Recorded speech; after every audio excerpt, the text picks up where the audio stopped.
always be reminding me that I need to have water on deck. I have got it on deck today. See?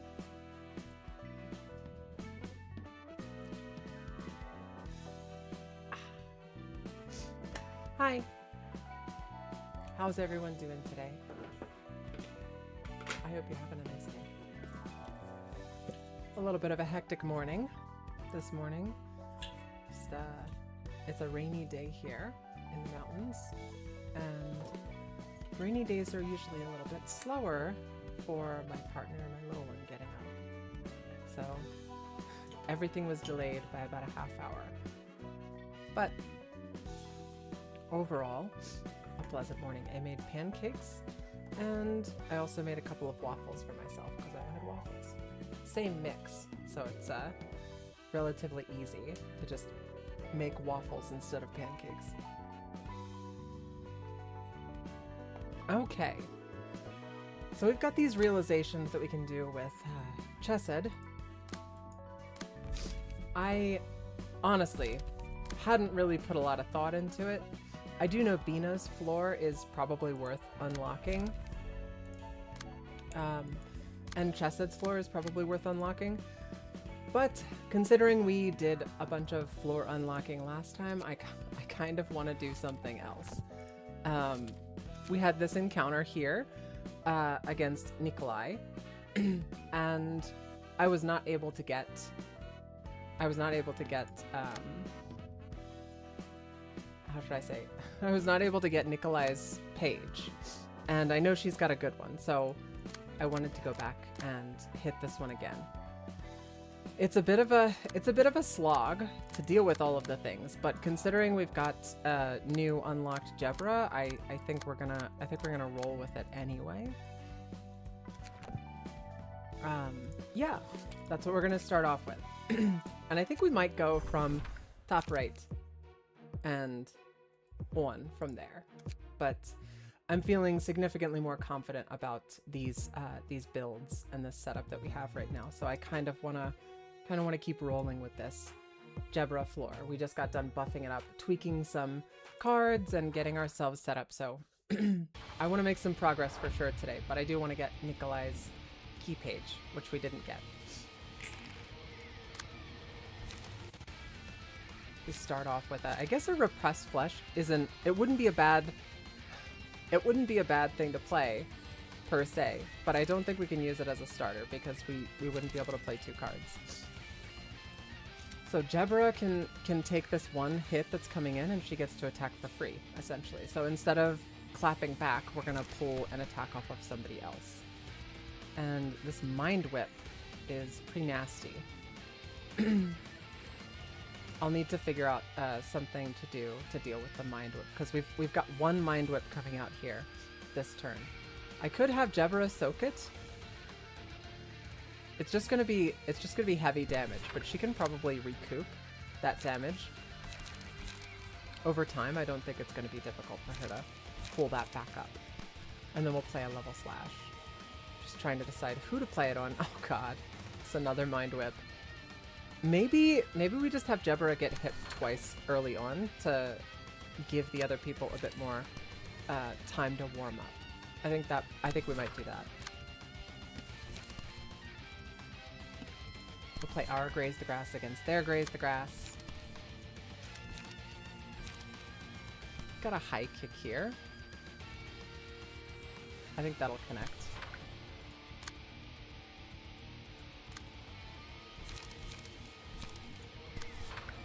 And we'll follow it up with a multi-slash.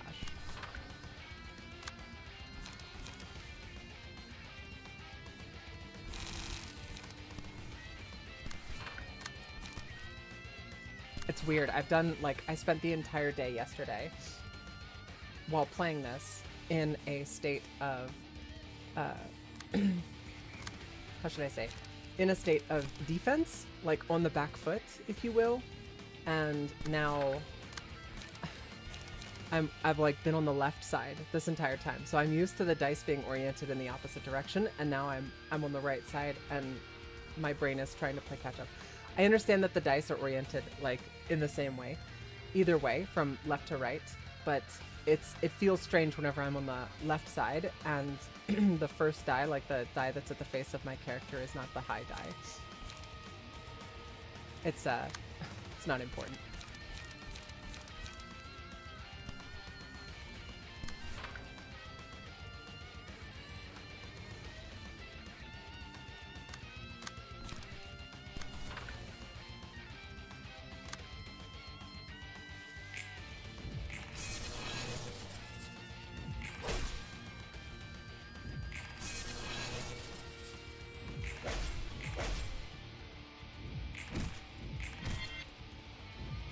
And we just took a little bit of damage with Jebra. All things considered, honestly, she took practically nothing.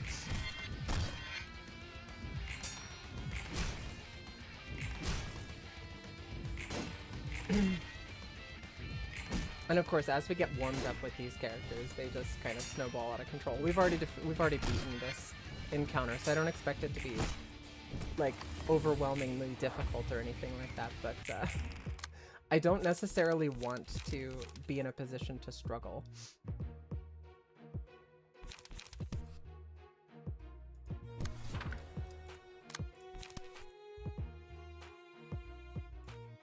We've got one free attack coming in on Jebra, and then we could use Jebra to absorb. Let's see, both Spear and Level Slash are cheaper. So with Jebra this turn, we could actually play a Repressed Flesh and follow it up with something else.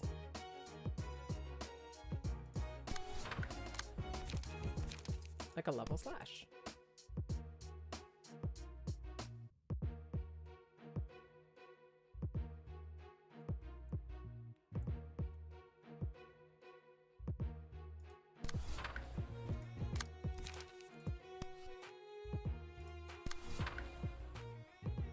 Six. We've got a 7 we can intercept with over here, and a 6 we can intercept with over here. I kind of want to play Forming Storm. Not even gonna lie. We're not gonna, but I kind of wanna.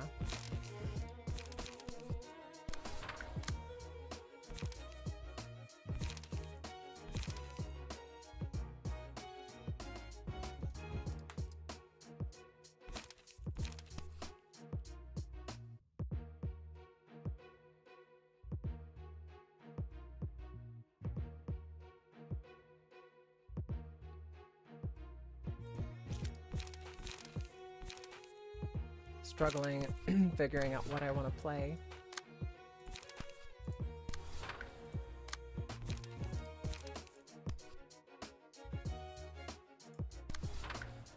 And we could do unlock over here. We're probably going to fail that, but it doesn't matter. We're just trying to get unlock set up to unlock.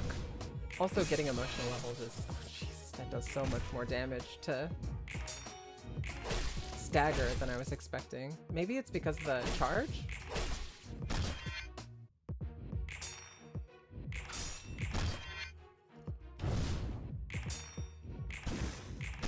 Oof. I think we've lost like 5 clashes this turn. Not great.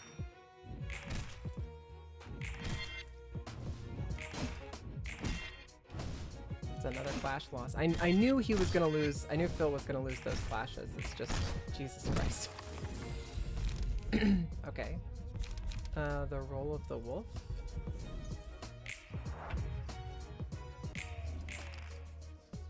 Okay, we've got 2 attacks coming in on Jebra this turn. And it sucks because we've got Repressed Flesh, which we've already played. So we could do Onrush. Onrush has a very high chance to beat out that attack, but I don't think Onrush is actually going to be able to connect. I want to do Onrush, but I don't want to do it there. Onrush the staggered dude and go sicko mode. That's kind of what I was thinking.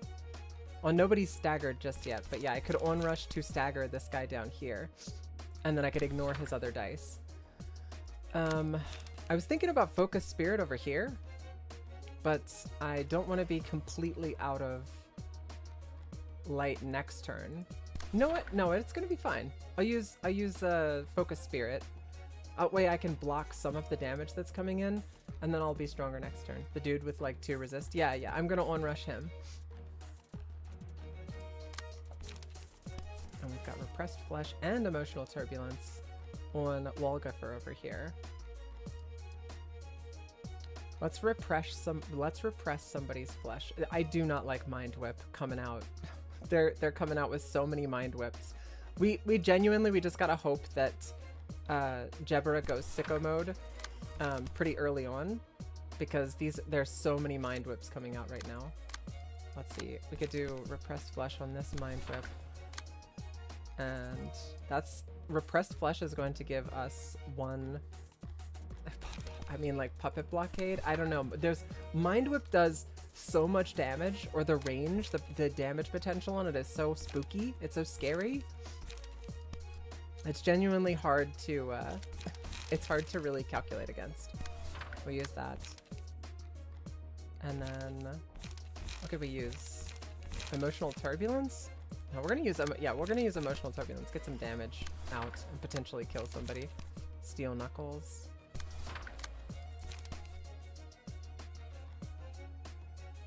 We lost both of these attacks last time.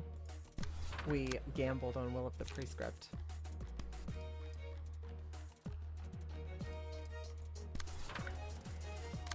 And this bozo back here is doing Mind Whip on Jebera. We have 2 people doing Mind Whip on Jebera? No, that ain't what's happening. Hit this guy with Emotional Turbulence with Phil. And hopefully Phil's gonna be able to intercept some of that damage. I think we're gonna let Jebera get hit by that other Mind Whip. It does so much stagger damage.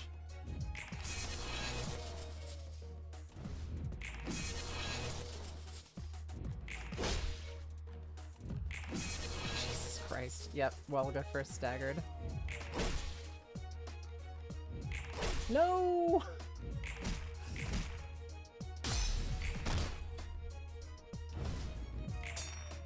So we did avoid taking full damage. Although I think Walgaffer, with the Bayard set, when Walgaffer gets staggered, it doesn't matter if he staggers himself or if he just gets staggered. I'm pretty sure he still gains the benefit of his passive.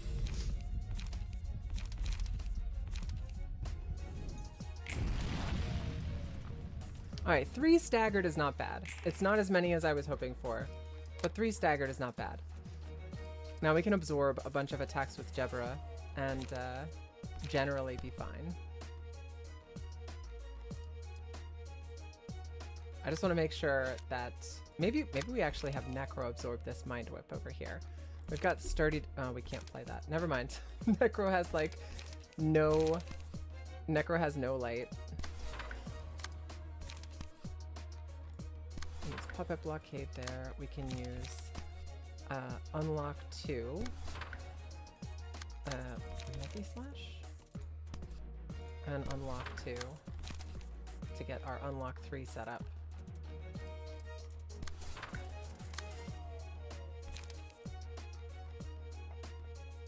Oh wait, that's right.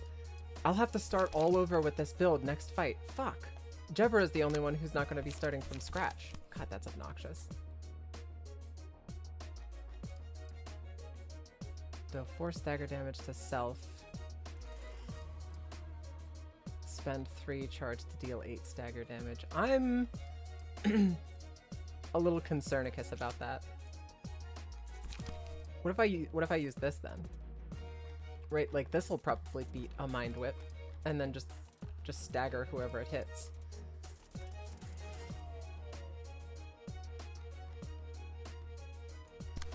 Yeah, that's what we're gonna do. A Greater Split Vertical.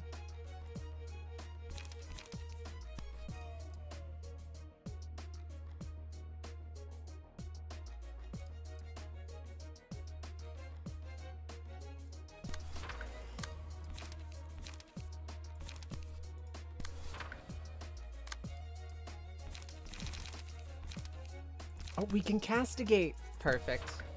We're clashing too, so say goodbye to 12 of your points. I don't know if castigation is actually going to be able to do this, but if he doesn't high roll, we can probably beat it out with castigation, but we'll see.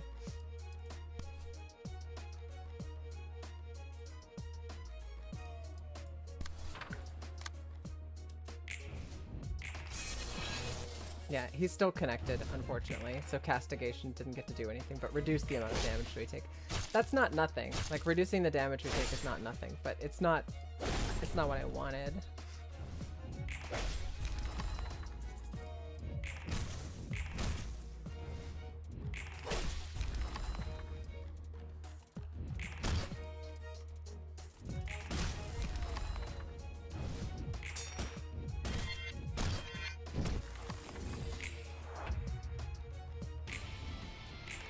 Oh, we're going sicko mode.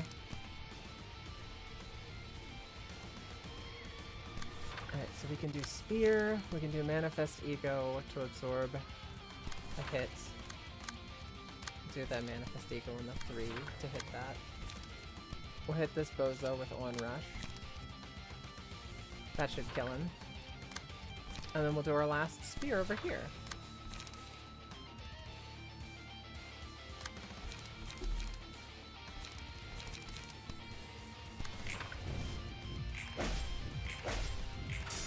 Oh, he managed to block that. That's impressive.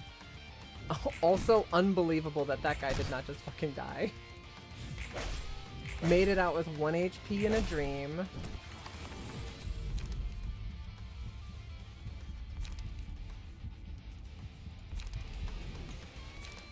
Oh, awesome. I can't tell you how excited I am.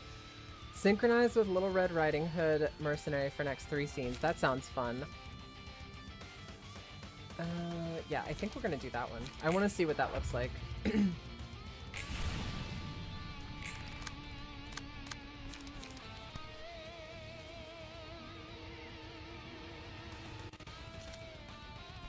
just greater split horizontal that shit and just get it over with.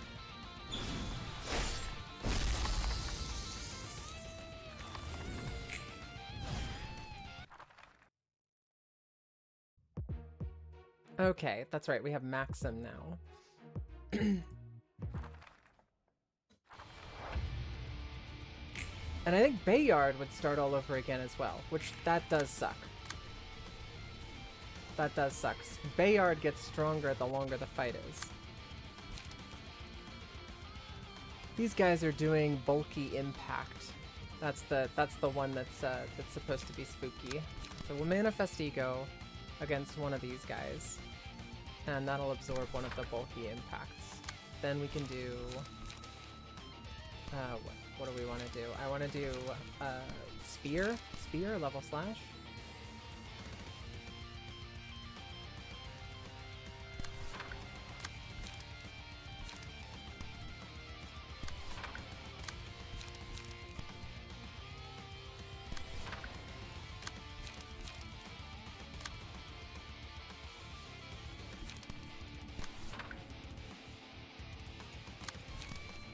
Emotional turbulence against something.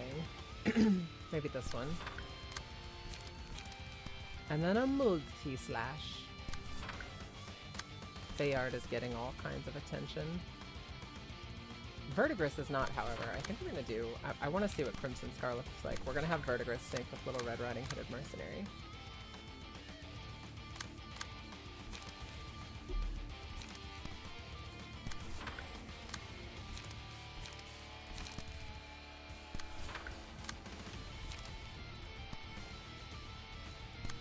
Kick and Steel Knuckles.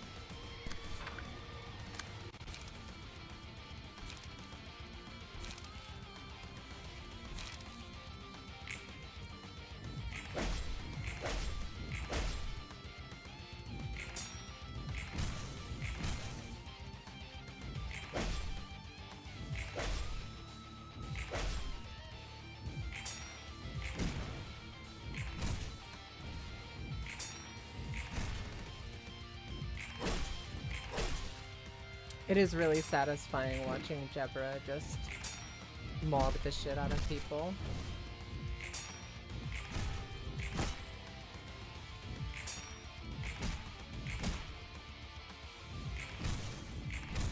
I don't think we lost a single clash there.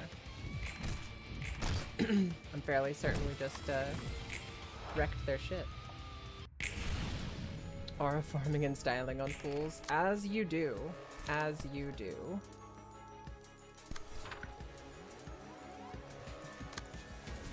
And then I think we can follow up with an onrush on some bozo.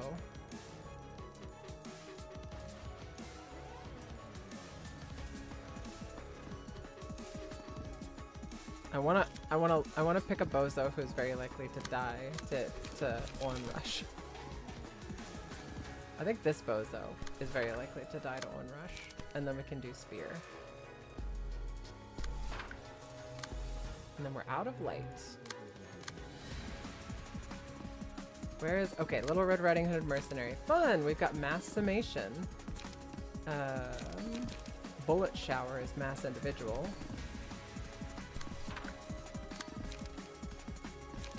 Hollow Point Shell on Clashbone reduce the power of next opponent's die by 2.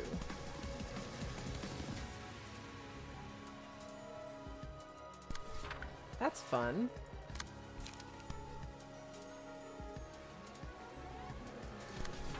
Gun 'em down. I was gonna. I don't know if you knew that about me, but I do like to gun down bozos.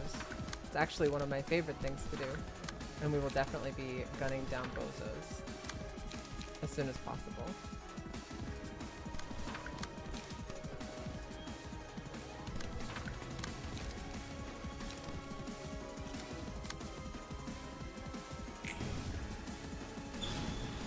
Poor guy, he rolled a 33. It's not quite enough, my friend.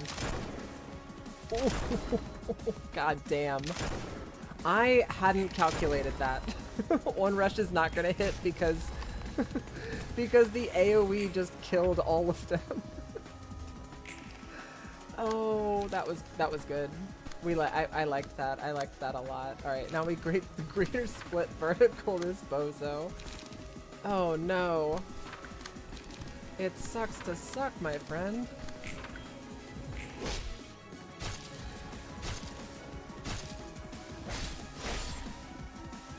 And just take 82 damage and die. That was fun. I gotta say. Styling on fools is fun. That's really good with Bozo. I don't even think I got like 3 turns. I think that was turn 3. They died? Alright, now we need to kill Nikolai last. Which shouldn't be hard, because we actually have to calculate our first turn. We can't do Crimson Scar, unfortunately, so I can't do what I just did again. We'll pick somebody who's playing at a 7 and is doing some silly shit, and we're gonna... Yeah, we'll use Manifest Ego there, and then we can do Spear, level slash.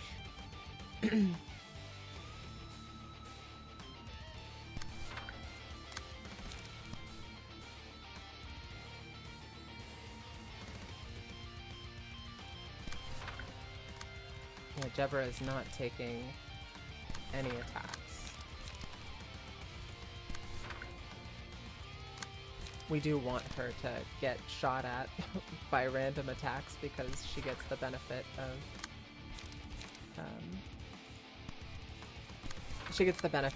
the free counter, but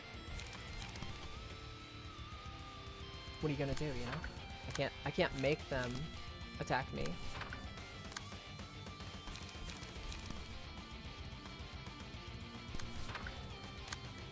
Verdigris is getting targeted by Meow. And this attack over here. Yeah. And we can absorb this 4 with Phil. We'll have Phil pull this in. There we go. That looks better.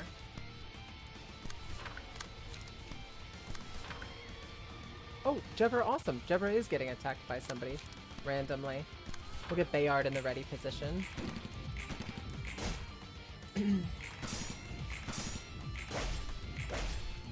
Good job, friend. Yeah, it's Jebra's OP. I don't know what to say. She's really strong.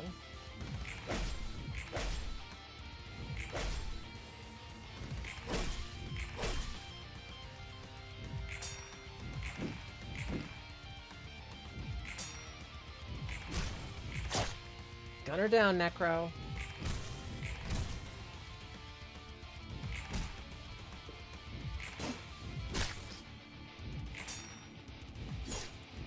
Oof.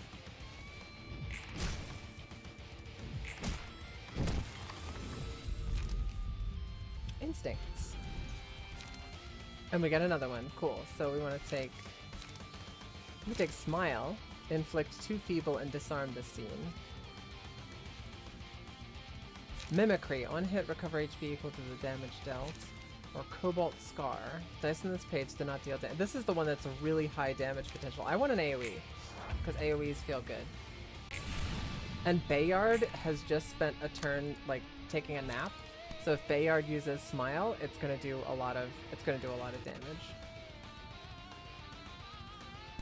And we have Jebra, of course, do Great Split horizontal. And then I think we do a follow-up with Jebra, do Onrush.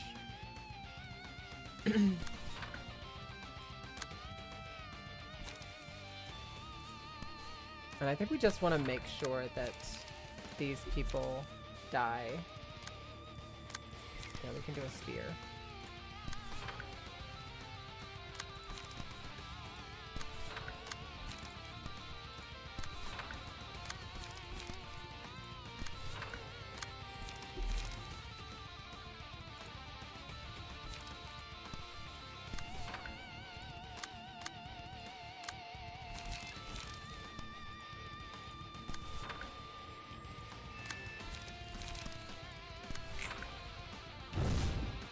Slice him down.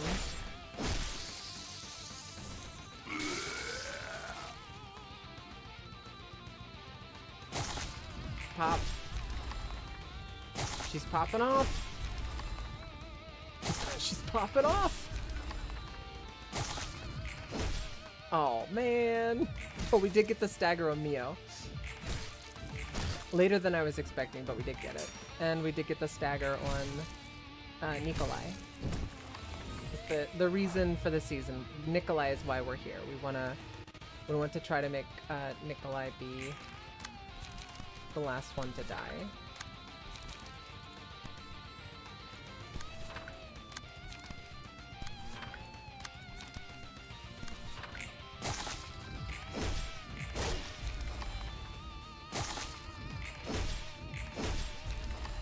Awesome.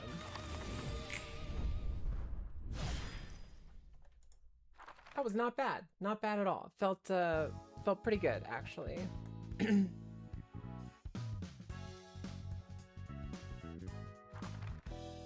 I really should, they put this in another screen, and I don't know why they did that. I don't hate that. I'm gonna leave it. That's cringe as hell. While possessing big and will be bad's abnormality page, 5% chance to boost attack damage by 1. And 5%, and that's Mountain of Smiling Bodies. She's whimsical now.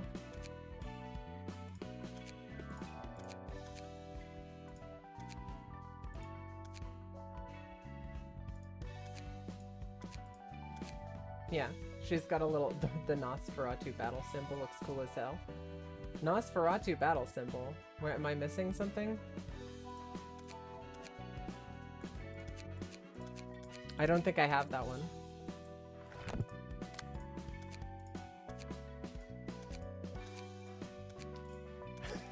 Do you want to look like you got the absolute shit beaten out of you, Necro? Because we could do that.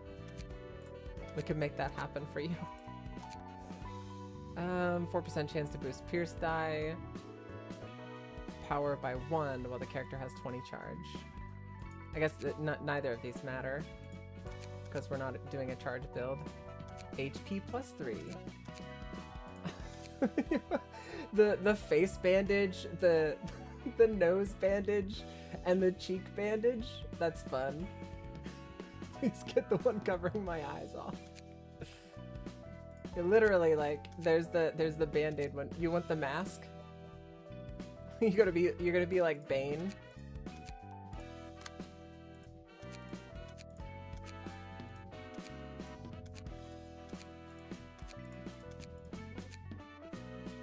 What's this one? Chance to boost pierce damage by 1 and stagger resist +2. I think we do the it's just a random chance to boost my pierce power.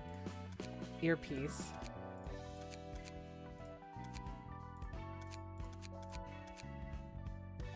And we're not doing a charge build, so I don't think any of this stuff matters, but let's see, slash, blunt, pierce. Why does this one look sad and this one doesn't look sad?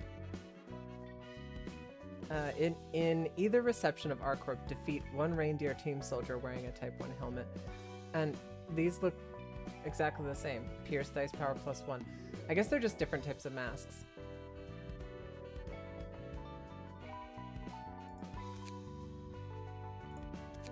Yeah, it doesn't really matter, but Pierce dice power +1 under 20 charge. I don't see myself reaching 20 charge with any of these characters, but we'll take it. The eye bandage looks cool with the hairstyles that match it. When it goes over the head, it looks dumb. Yeah, I don't disagree with you.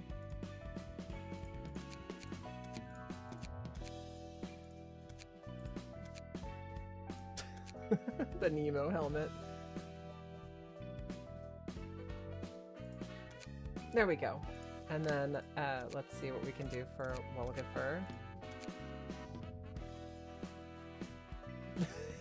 The Bayard beard. 6% chance to boost attack damage by +2 if the character was immobilized last scene. That's great. Oh, that's cute. I like that look on Wolaga. Starry-eyed. Sweet little baby. Alright, there we go. Alright, now, burning books. We're gonna burn some books. We don't need the Rudolph or the Mio or the Maxim. Nikolai is the reason for the season. Jesus, tap dancing Christ. I didn't get like any of her stuff. Classic. Classic. Welcome to my life. That whole fight. I know if I burn one more, I'll get it. If you don't get it, check the reception after it. It says reindeer team, rhino team, and rabbit team. We're going in. Huh. Is Mio the only one remaining now? Yes, ma'am. Wanna bet which Mio will win? I'm surprised you still aren't sick of this. As much as I dislike that rabid hair, this is the one scene I don't like to see. Damn it, looks like I died again. We have to do this fuckery over more?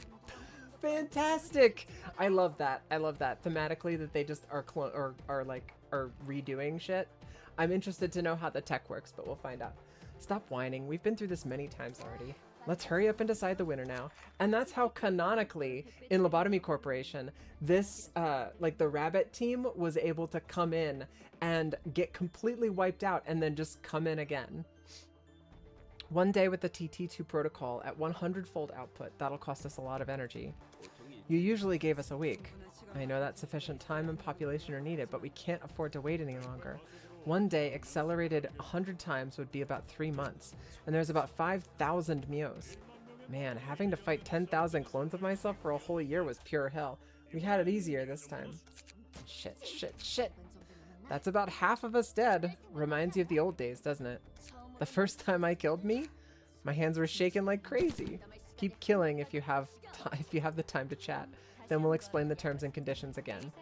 As per A-Corp's rules, no more than one of an individual may exist in the city for longer than 7 days, clone or original.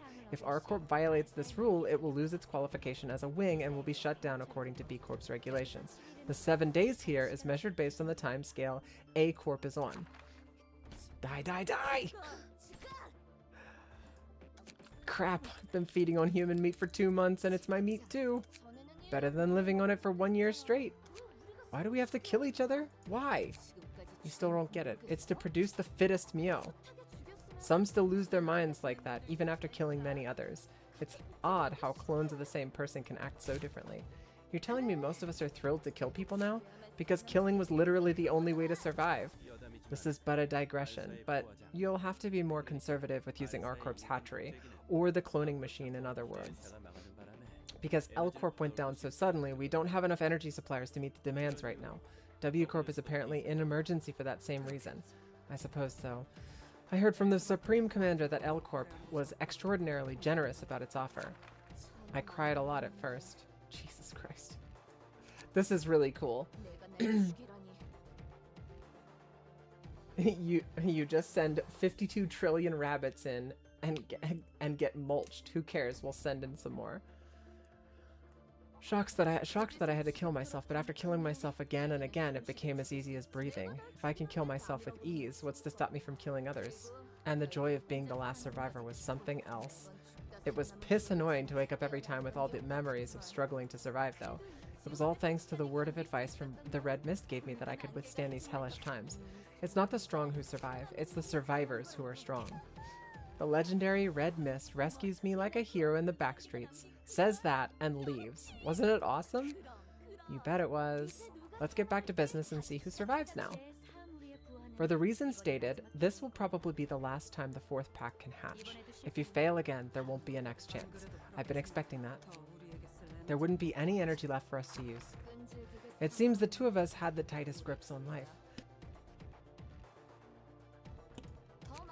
No need to hesitate, this is our last fight, so let's end this with no regret. Looks like I got out last this time. Good to see you, Rabbit. What? Why the hell would you greet me? Oh, shit. Maxim, oh, shit. Hey, you guys made another bet, didn't you? We did. Number 635. The tab's on you next time we get a drink, Maxim. I was so sure Mio 17 would make it. She seemed to have keen senses. 17 was a tricky foe, not gonna lie. By the way, Maxim, you're paying for my drink too, right? For sure, that's the rule of the bet. Alright, it's payback time. Let's wreck those librarians, or some shit. Or some shit. That's what the singularity of R-Corp was? They said two of the same person can't exist at once for a week. What is the reason they set such a peculiar rule? Don't ask me. I don't want to know the answer to that. If it was possible to clone dead humans, then why did he create me, and the Seraphat, who was willing to break any rules or conditions? Well, that technology could have its fair share of flaws if we look at it in detail. Might need several preparatory steps or some sort of permit, all that. It could be more complicated than it seems on the surface. Maybe what the person you're talking about did was the best option for him at that moment. Still, I'm astounded by it, all right. There really is a cloning technology for humans. They can roll with it as long as no more than one of the person exists for longer than a week. What were they thinking there? This clone business feels rather similar to what I'd gone through. I didn't expect them to be used so ruthlessly, even if they're clones. Are they going to be stronger than the versions we received last time? I can't say for certain. We're facing elites that competed against thousands of themselves and came out on top. I imagine it won't be a pushover. The air feels heavy. This atmosphere makes me feel as though we're in the ruins. A Star of the City is not much different from the ruins in terms of danger.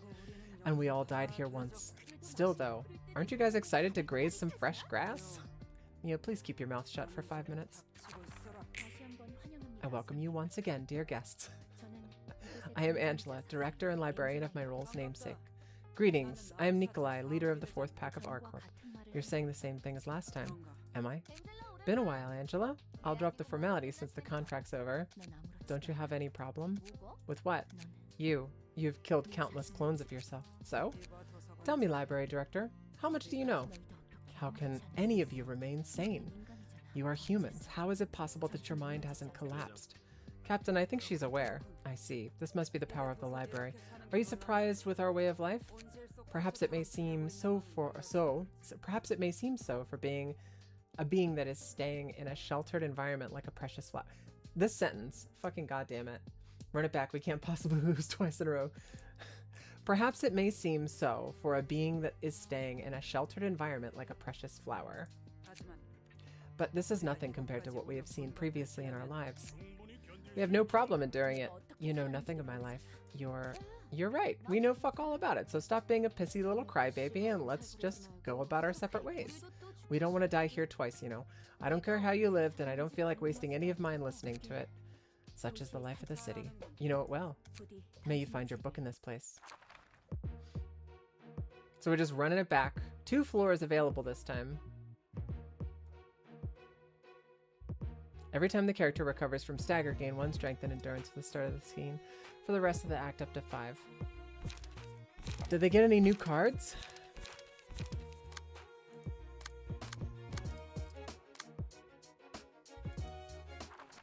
Mio hit her with the who the fuck asked. True. Alright, so we've got 1 hit coming in on Angela. We can... it's a Mind Whip. We can just... Well, we're just gonna take it. We'll do a Spear to absorb... Not that one. We're gonna absorb a high number. 6 is the highest. And then we'll do a Level Slash to absorb a relatively low number. And back here we've got to Graze the Grass. Emotional Turbulence can target something. I'm inclined to go after Mind Whip. Just we need to absorb these and we need to kind of spread them out so that they don't get concentrated on one person. We could use... Yeah, we're going to use Graze the Grass. It's just better than Puppet Blockade, I think. Got another Mind Whip coming over to hit Verdigris. Will of the Prescript is not going to be able to defend against that. I think Emotional Turbulence is a better call. And then we follow it up with Graze the Grass to counter that other Graze the Grass. Have any other Mind Whips you guys are putting out?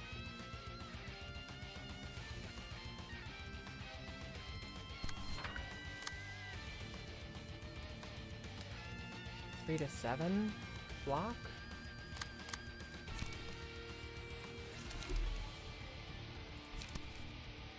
Maybe we just, yeah, we're gonna hit him with the multi-slash. This first turn's tricky because they've got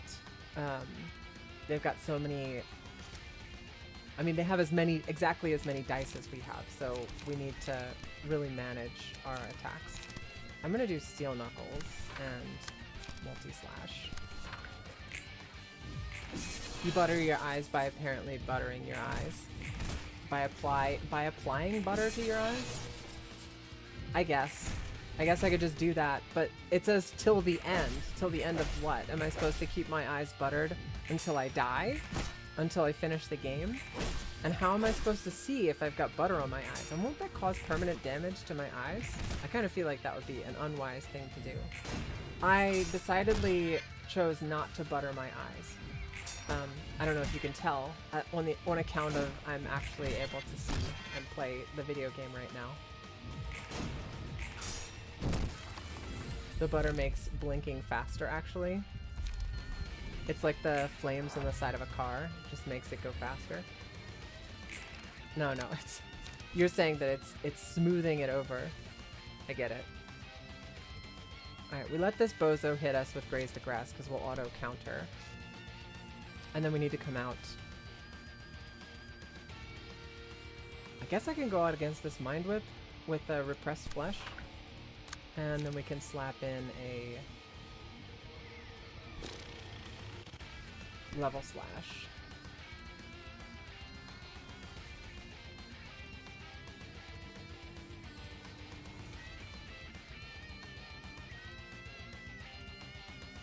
I did, generally speaking, win the last series of clashes, but it's a bit sketch right now.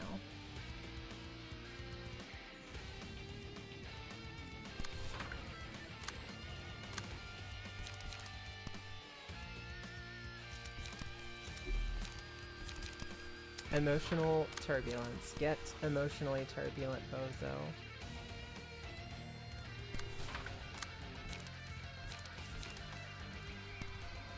Sturdy Defense. We could Sturdy Defense one of these. That's great. And then we Gee. Very unlikely to win that encounter there, but we're gonna Gee anyway.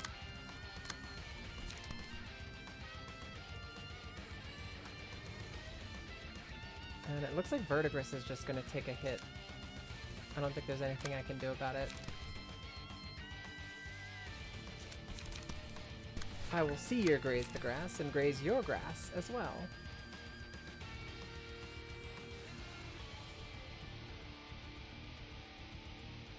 I think what I can do is I can take that away from ya boy, and then I'll have Olgifer pull that attack.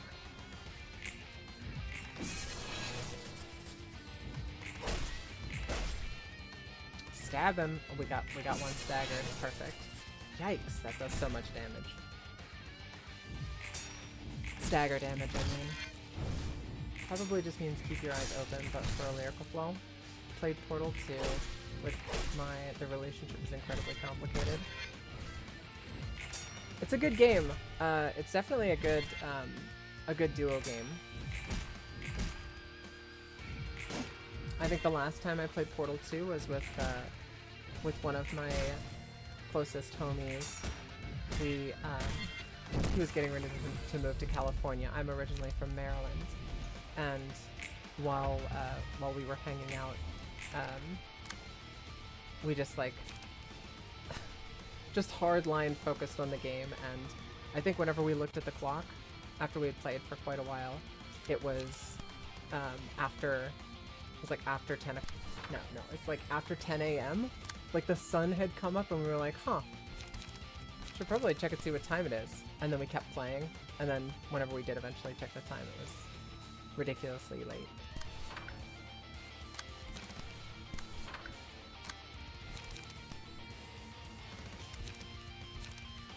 I can't imagine that this group of people are just coming in and willingly dying, right? Like, that's not happening, is it?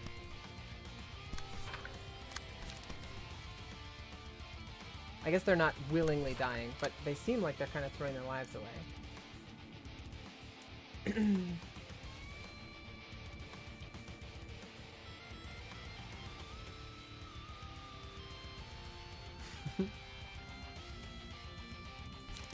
Yeah, I think the whole concept of that singularity is really neat. Need to do something about this attack that's coming in. We've got a Mind Whip that's going to be unblockable. I've got nothing that can counter it, so I guess it doesn't really matter. Verticus is just going to take that.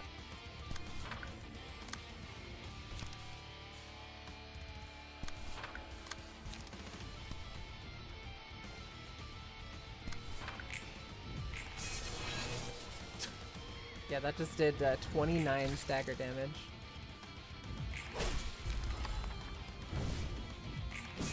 What the hell? Why didn't I follow up? Oh, there it goes. That's super strange. Oh, ranged attack. That's right.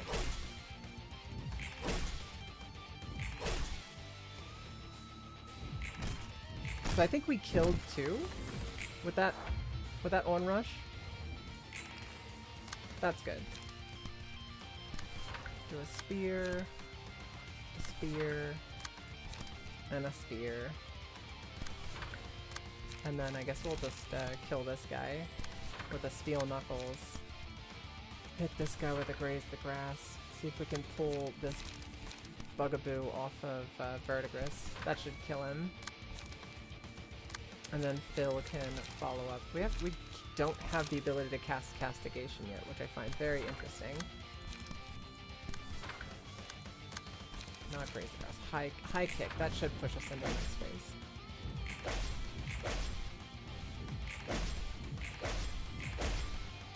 Reindeers also canonically have brain damage? Really? I must have not read that. Why do they have brain damage?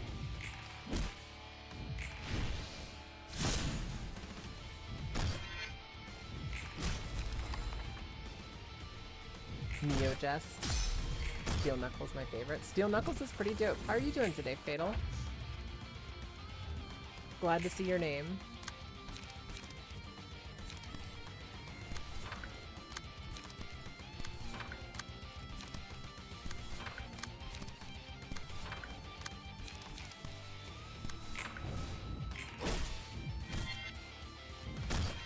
Ooh, he clapped back. Look at you go.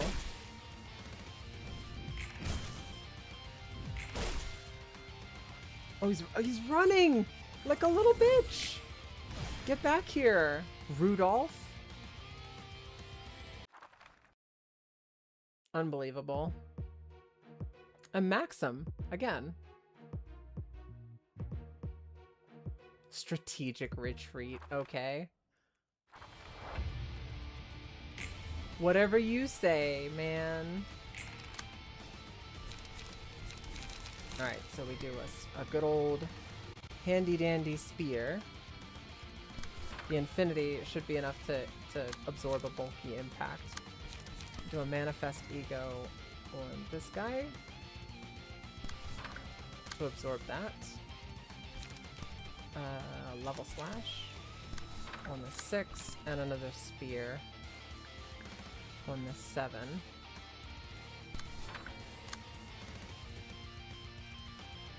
Philip too. Yeah, well, you know, somebody's got to run away, pissing their pants constantly, leaving a trail of tinkle behind them as they run full speed in the other direction. Somebody's got to do it, you know? It might as well be Rudolph. His name is Rudolph, after all, so... I'm sorry, I'm biased against people with the name Rudolph because of what happened to my girl Karen Murphy in the last Dresden Files.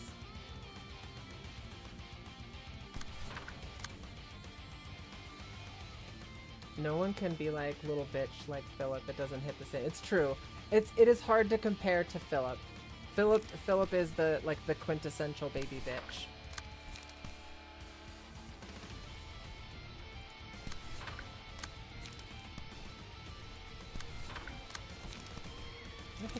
Hit with the cut grass because we are trying to increase our emotional level. Basically, everybody needs to graze the grass as often as possible because Deborah is now snowballing.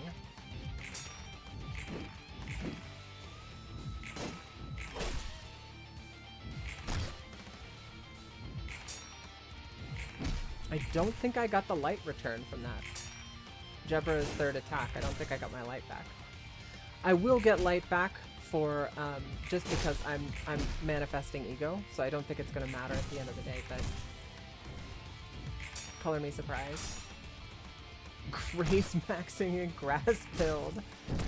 God damn it, some guy. That's funny. I will say, like, I think his entire ideology is cringe and lame in the worst possible way. But I will say that I appreciate the the looks maxing community and Clavicular for bringing us some of the funniest ways of saying the stupidest things that you can possibly say. I do appreciate it for sure. Alright, so we've got a free spear that we can play. And then I think we're going to need to play level slash. As much as I would love to do one rush, I need light. I need my light back. Give me my light! Okay, and then we're going to have Crimson Scar. We're going to synchronize with Crimson Scar. That'll be fun, right? Use Will of the Prescript and unlock one. Ready position. Emotional Turbulence. Graze the grass. Everybody commence grass grazing procedures.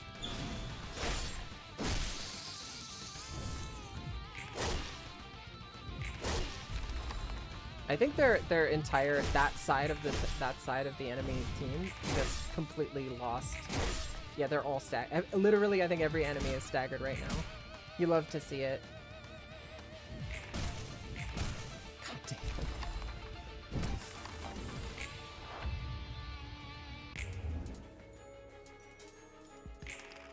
Perfect. Gun them down. We've got mass. We're gonna do bullet shower. I think bullet shower is the play here. And then on rush. There's no way this guy survives. No way. No way it survives. Bullet shower is gonna hit first, and then yeah, okay. We'll see. There's no fucking way.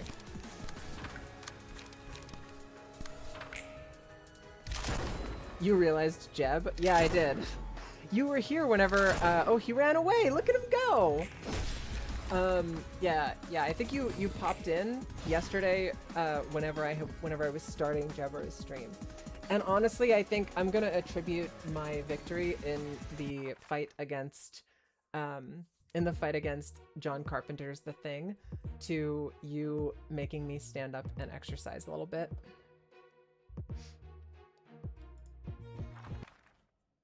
Your thoughts on Nothing There's fight and Pages? I think the fight was cool.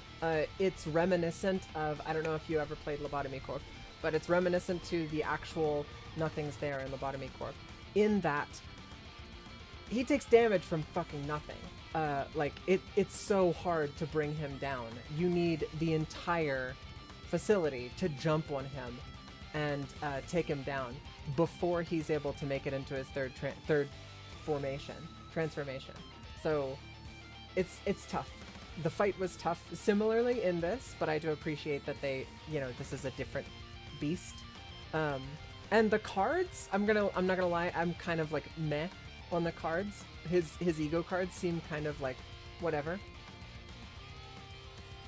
It's true. Completely. Actually, I think red damage heals him. So if you have anybody do it in Lobotomy Corporation, if you had anybody, I think it was like 1.2 resistances, which means he heals for 20% of the red damage that you do to him. I think if you actually pile up everybody on him, you just heal.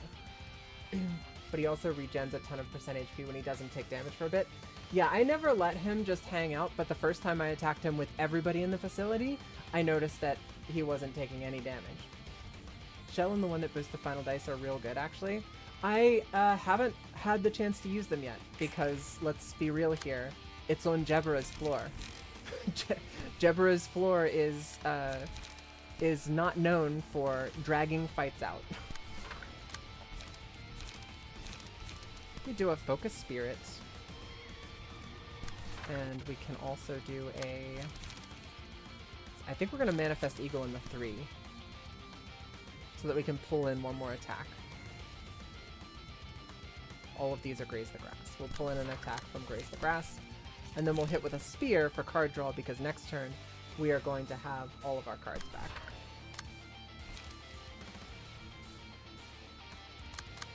Emotional Turbulence. We had really bad rolls this turn. Just generally speaking, all around, just shit rolls.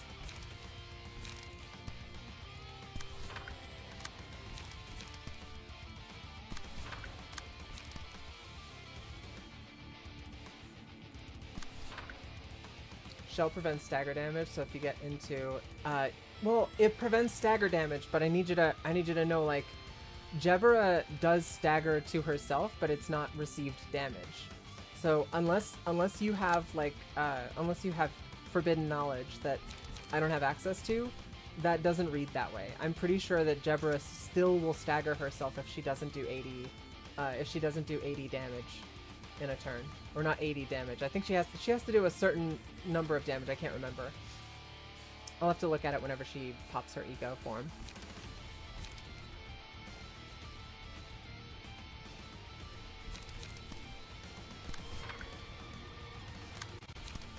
Wolgifer in ready position.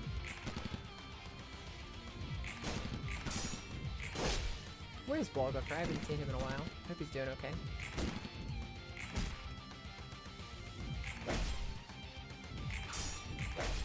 According to the Reddit, no, Shell does not block stagger from damage effects.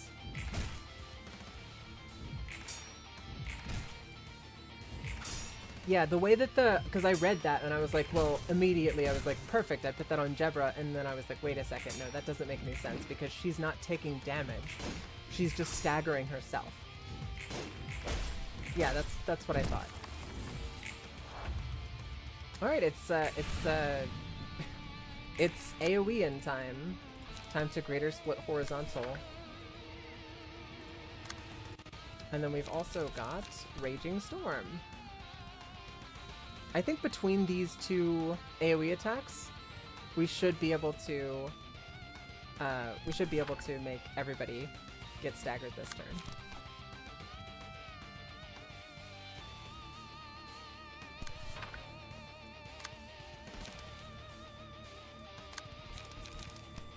point breakthrough. I gotta pick out a ranged attack that's probably going to land. And I think over here, this one is the most likely to actually land.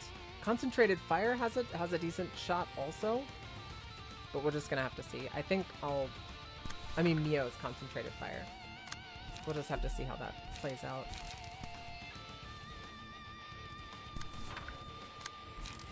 Steel Knuckles.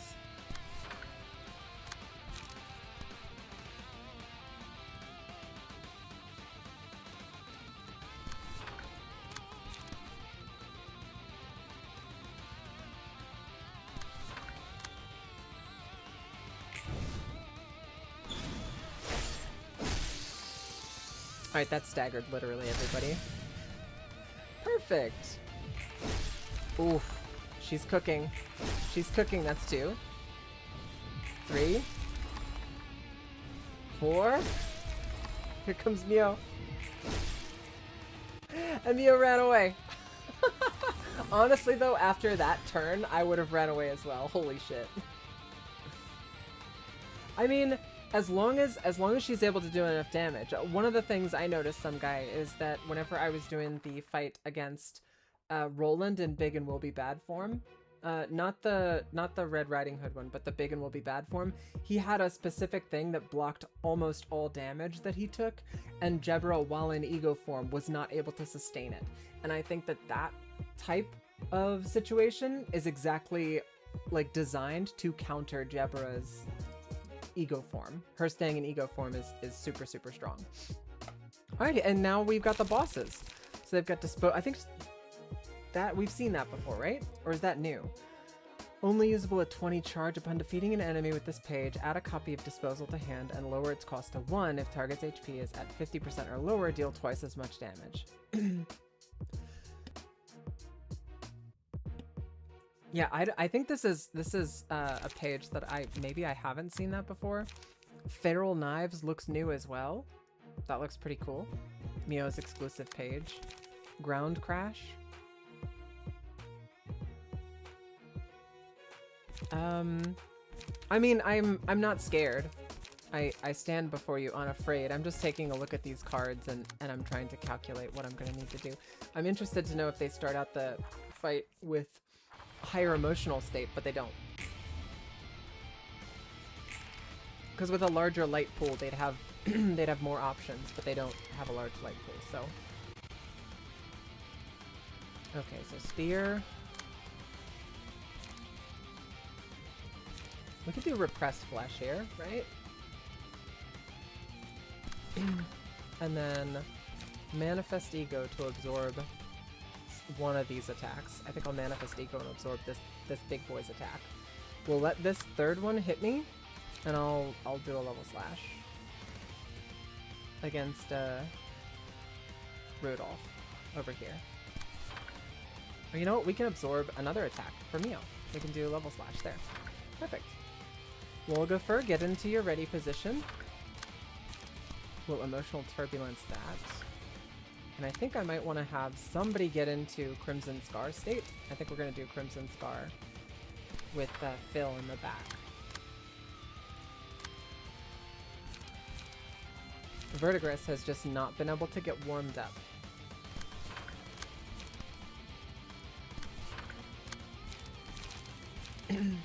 Her emotional state is level 3. Yeah, it's this. I mean, Verdigris, Phil, and Wolgifer have all had a hard time. Wolgifer usually, or the Bayard build, it usually takes a little while to get warmed up, but after 4, this is the 4th encounter, I would have kind of expected them to hit something resembling emotional, heightened emotional state. Okay, and then we've got, let's say, a Steel Knuckles, and we'll do a Puppet Blockade, and a Graze the Grass. Necro is all kinds of emotional. Imagine if Rudolph was actually named Rudolcia, and he had a sleigh.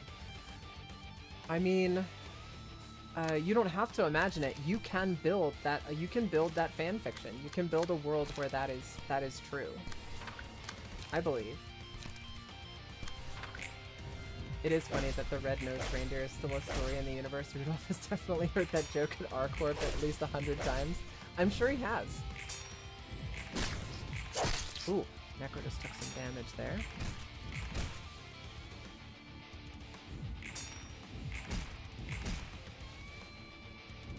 That's the spirit, Vertigris. Look at you go, girl.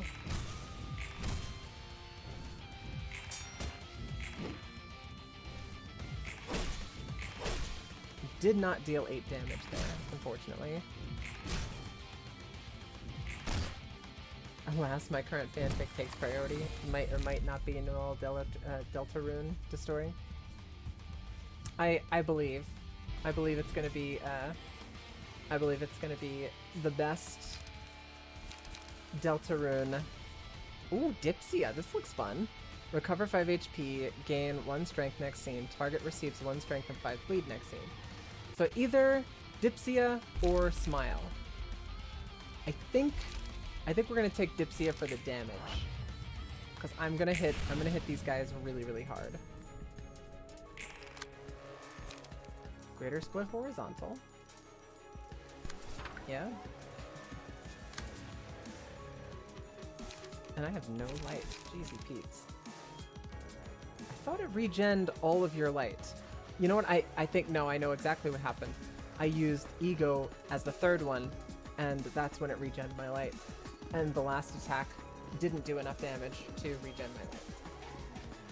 It's an unfortunate failing of the procedure. I made a whoopsie goof and ooh fucky wucky, and I didn't get the full benefits.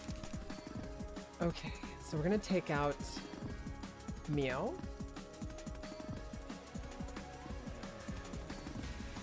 I don't like Rudolph either. I think we're gonna, yeah, I'm gonna have Wolga focus on Rudolph.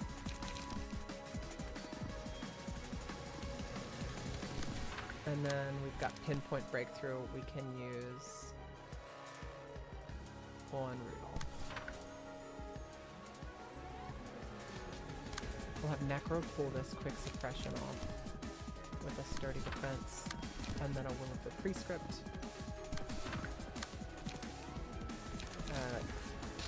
Bullet Shower? Yes, please. Or Strike Without Hesitation. I think we're gonna have Vertigris do Dipsia. And we're gonna... This is gonna be 3 AoE attacks in a row. This is gonna be fantastic. We'll do Bullet Shower. Alright, here we go. Gun them down, boys.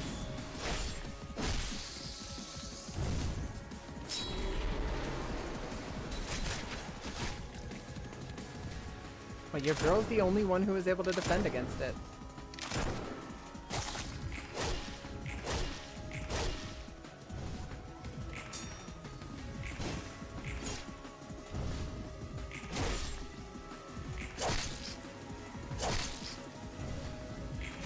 Now, Rudolph is fucked.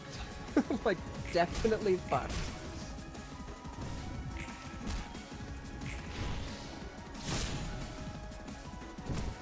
Yeah, like, Rudolph's got 6 HP left. And Mio is, like, this close to dead. And so is the other guy. What's the big guy's name? Maxim. Maxim is cooked as well.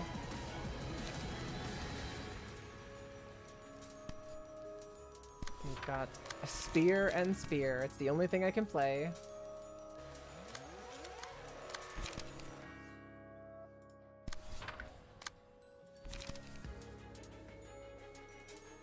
I can play that spear over there and this spear over here.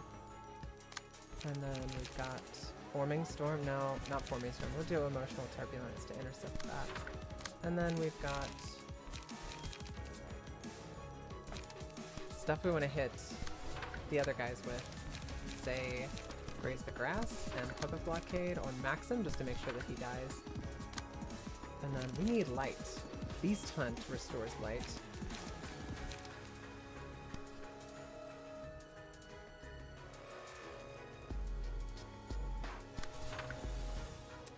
What do you got, Vertigris?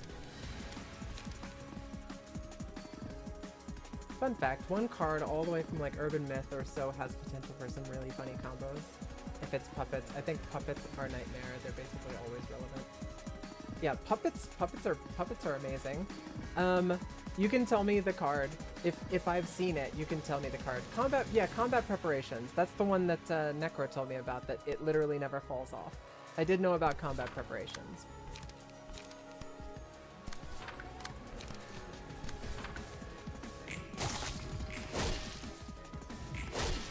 Never gets power prepped.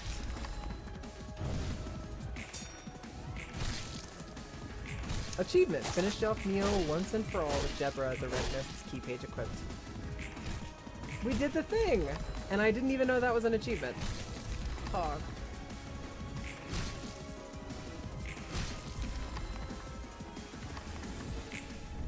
Turns out a free boost to defense die is busted. Who knew?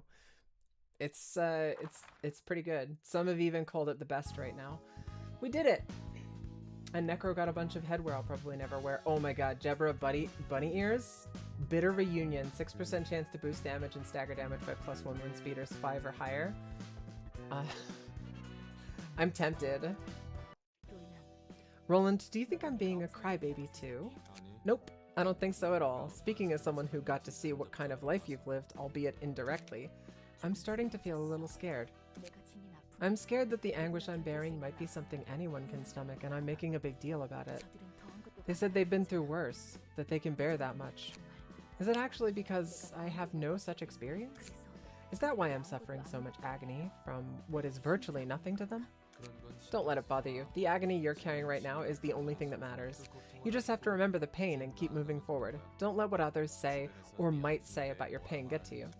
You don't have to shoehorn yourself into someone else's standards. Are you saying that each person deals with it in different ways? Well, that's basically it. They like to set up standards and accuse some people of acting like a baby or making a big fuss over nothing. It's better to just ignore that. Thank you. That cheered me up a little bit. Don't mention it. I'm just telling you what I believe in. I like their dynamic. I really do. I really like Roland and Angela's dynamic little by little. It's fantastic. Iron Wall is a side grade since it has better rolls but no team-wide buff. Exhausted, tired, want rest, hungry, want out? Nah, Angela, Mio is just a crazy bitch. Roland, this is both great and I don't think it's terrible advice at all. I genuinely like have you ever like been to the doctor and the doctor's like, please tell me what your pain level is on a scale of 1 to 10, right? And then you have to try to take the pain that you're experiencing on a scale of 1 where you literally have no sensation of pain, and 10 where it's so excruciatingly unbearable you're unable to speak.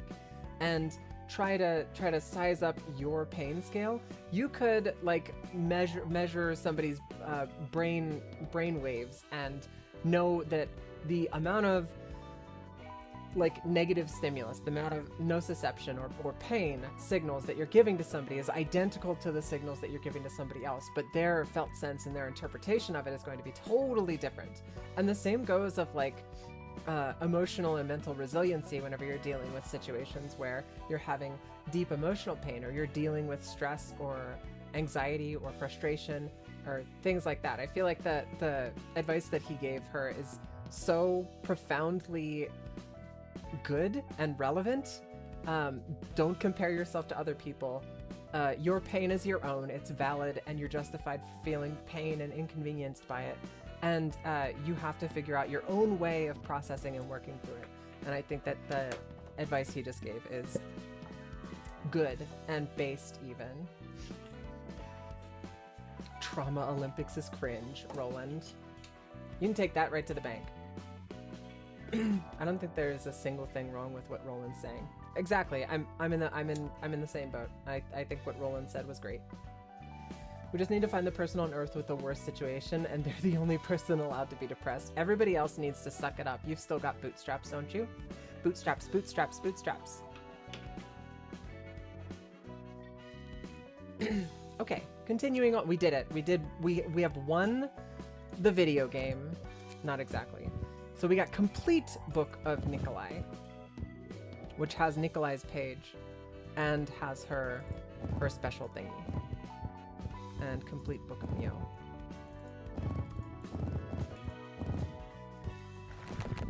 I think we actually might wanna run these by one more time. We might want to burn these books first. I don't think these books are directly tied to the other books. I think they're counting as individual books, right? Yeah, none of the numbers are affected by that. Okay, so it doesn't matter. And we only have one complete Book of Meal. Oh, did I? No, I think I just burned that. Yeah, I just burned those. They're separate pools, yeah. No, now I get it. No Nikolai key page. We did get Rudolph's special one and Maxim's exclusive page. We did not get Nicola's page or her thingy. A clone is cool. Single use. One use. Copy the most expensive page in hand and add that to hand. Neat.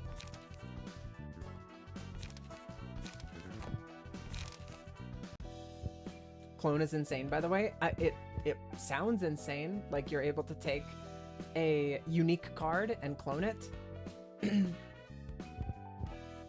That's it sounds pretty sick, actually. Yeah, so we did get several clone cards. I'm just kind of blown that we didn't get either of Nicola's special pages. It gave me 6 concentrations, 2 clones, and 8 Graze the Grass from her books that we burned.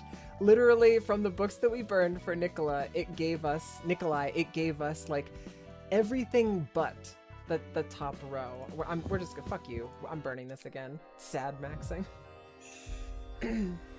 Roland, I've given up in creating the one perfect book. I've instead decided that I will find the most depressed person, turn them into a book, read their book, therefore gaining their depression, and win the Depression Olympics. I don't know that she's necessarily and of course we burned the last book and we got exactly what we wanted. Yeah, I don't necessarily think that Angela wants to feel sad. I think she's still just processing. You know, she's had these emotions and she's had these feelings, but she didn't have any context for any of it. And she's gained so much context in just observing other people behave and observing like other people's motivations outside of the Lobotomy Corporation, the narrow range of LobCorp. I find her growth is it feels natural. It feels like I could imagine this happening. Given the same situation. Burn the book. Clone lets us update Eugen, who needs Nikolai. Now we can give me Nikolai so I can execute the rats for fun.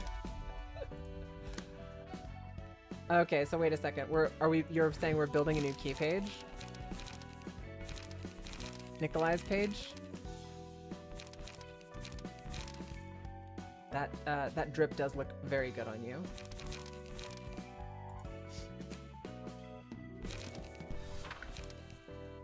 Why not? Nikolai is sick as hell. Alright, let's do it. Give me the cards you want. Obviously, clone and disposal, right? You want her beret as well? How do I get the beret? Don't answer that. First, give me the cards. Battle Command, Multi-Slash, Puppet Blockade.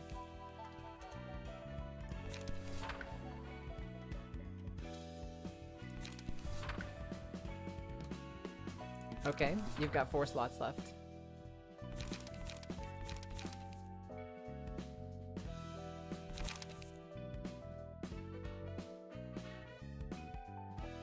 Type charge, I don't remember what the charge cards are.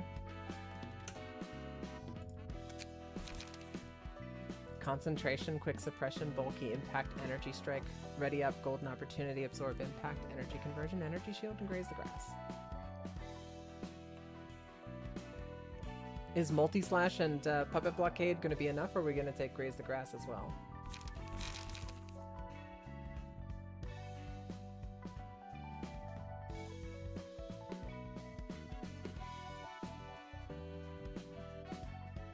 That's what I thought. Graze is goated. I get it now. I understand why it's so good. Yes, 99 concentration. I don't know what you want from me. Sometimes games like if I don't know if you're new here, some guy, but I am the bug whisperer. If like I am Murphy's Law in a video game. If it is possible for the game to fuck you over or bug out or behave in a way which is massively detrimental to the player experience, I will have it happen to me. And one of such things is my inability to get the card that I want, the key page that I want. For example, I literally just unlocked Nicola's page. I ran the first one where we encounter the three or the four characters from RRR. I did that same one 3 times without getting Nicola's key page. That's why I have so much concentration, because of all the leftover books. Is true. It is a proven and time-tested reality of my life, is that I have very, very bad luck whenever it comes to encountering bugs and goofy shit in games. Or you could say good luck, because goofy shit and bugs in games are fun, and we love it. Hover over Energy Strike and Bulky Impact for a second, okay? Bulky Impact is pretty heavy damage on the second end with 5 charge, and Energy Strike is 4 stagger damage to self. And if you hit with the third, you spend 3 charge to deal 8 stagger damage. Absorb Impact, Concentration, Energy Conversion, and Leap. Absorb Impact. Energy Shield. No. Energy Conversion. Concentration. And you said and Leap? We don't need Clone? Okay.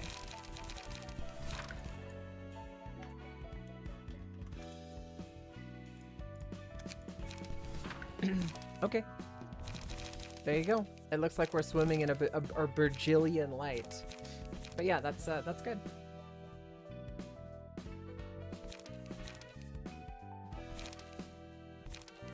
It's gonna take a little while to build up charge, but yeah, that looks good.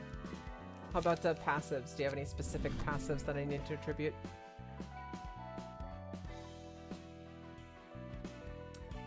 Disposal has a method of coming back anyway, that's true. Just kill them. After using a combat page on a target, leave a mark on them at the end of the scene. The mark's enemy takes 50% additional damage and stagger damage from attacks. Only one enemy can be marked at a time. That seems pretty strong. And the commander. If the character has 11 or more charge at the start of the scene, give 1 strength and endurance to all allies. That is also pretty cool. Of course you can make a suggestion, some guy. It's up in the air whether or not I'll actually take it, but you're always welcome to speak your mind. Unless your mind includes spoilers, in which case I will mute you for spoiling things. Bada, Martina, and Nemo have charge passives.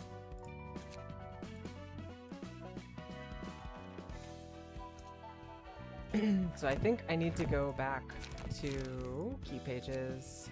I can't search, which I absolutely hate. Just let me type in Nemo's name and find the page quickly. Game. Fuck you.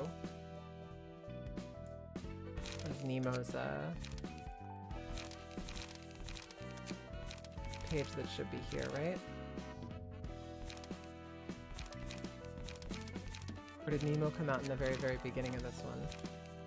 I honestly, this Star of the City, yeah, Star of the City is so goddamn long. Revert attribution.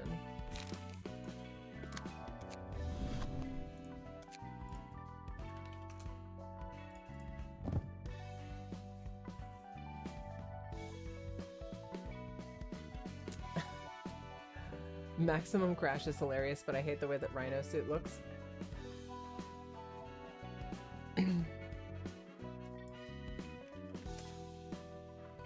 I'll take a look at Maximum Crash. If the character has 20 or more charge at the start of the scene, deal 50% more damage and stagger damage with attacks. Also receive 30% less damage and stagger damage from attacks. I don't know how long or how often I'm gonna wind up being at full charge though. That's a pretty big point investment. I mean, it's a big benefit, but that's a large point investment. Yeah, that's like what I'm thinking about is using damage max for disposal, and like we're going to be aiming for that anyway, so it's a good way to have it in there because we're not going to be like cycling through charge very often. Let's see. Upon taking what would be lethal blow, nullify the damage and spend all charge to recover. So I like, which do you want to do?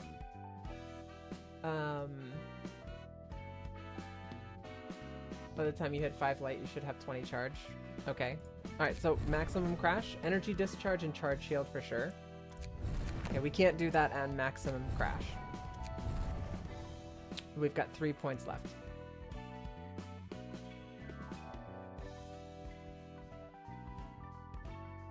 We could do bionic charge synchronized hull, but I think that we could probably get that from something else. We don't have to attribute a gold page. We're not going to use Maxim anyway, but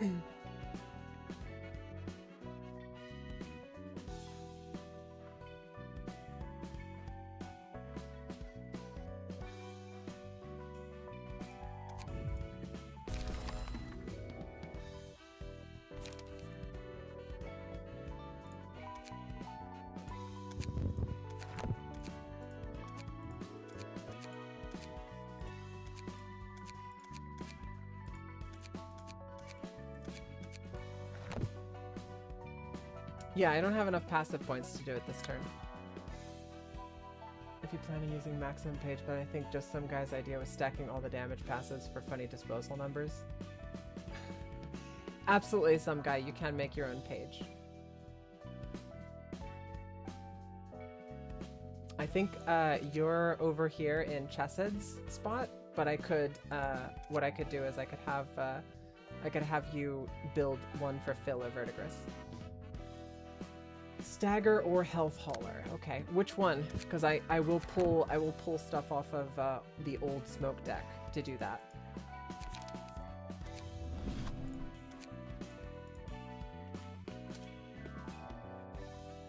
Obviously, Mind Hauler is easier to do.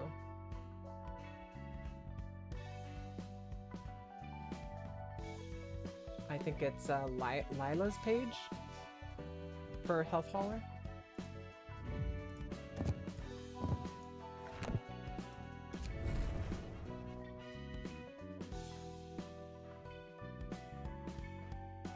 Okay, I'm gonna put on Health Hauler. All right, some guy, we're already here, so let's do it. Do you wanna? I'm gonna build it on your character to start. So you tell me which key page are you interested in doing for your base? Yeah, I know it doesn't benefit on Chessed's floor, but what I'll do is I'll put it on Verdigris or I'll put it on Phil, but you can help me build it. Ye's page. Okay.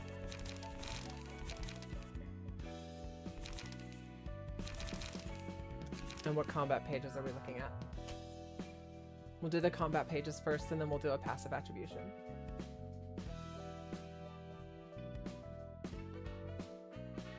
Nikolai's hat. From killing 5 enemies marked by her passive. Okay, cool. Exhale smoke for sure. Of course, that's his special card.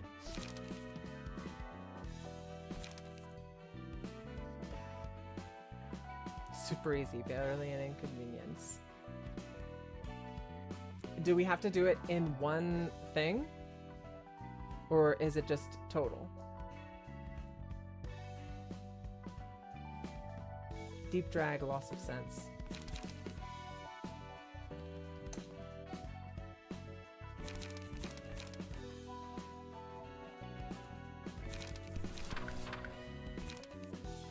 Yeah, I don't think any of the battle symbols are cumulative, but maybe it could be over the course of a chain fight. I'll have to take a look and see how it works. Smoke prick.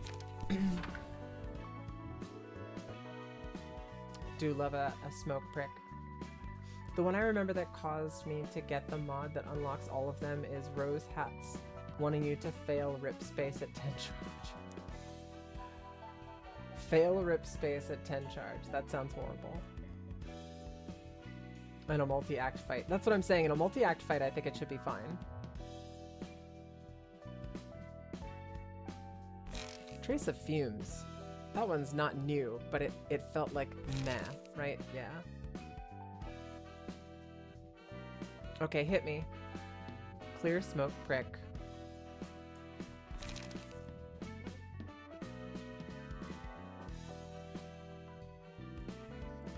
Okay, smoke blow. Clearing smoke prick. Smoke blow 3.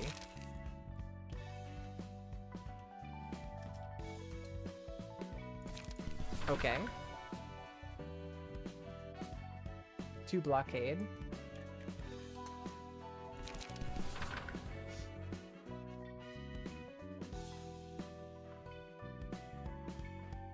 And an extra deep drag.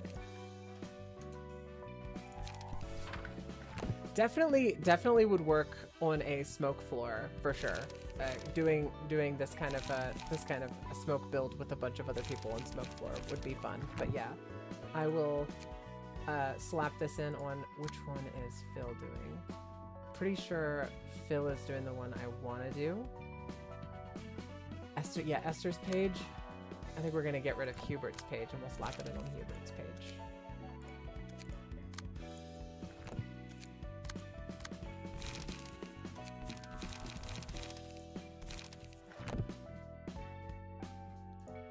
All right.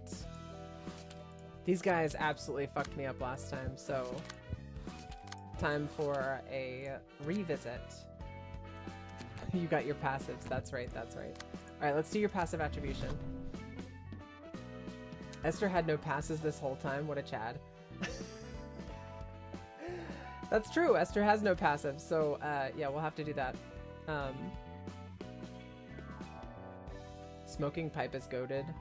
Is a goated smoke card. Oh wait, are we editing? Passive, not passive attribution. Are we editing the thing here? Smoking pipe.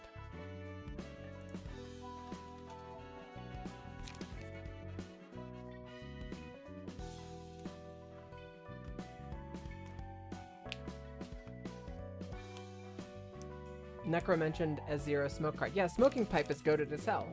It's got full defense. So which do we get rid of? Puppet blockade or, I mean, smoke blow has smoke in it. Puppet blockade, of course, it's got a little bit of attack, but I think smoking pipe. Yeah, I think smoking pipe might be better than puppet blockade as a 0 cost, because it both gives us smoke and it restores light. All right, so let's talk passives now.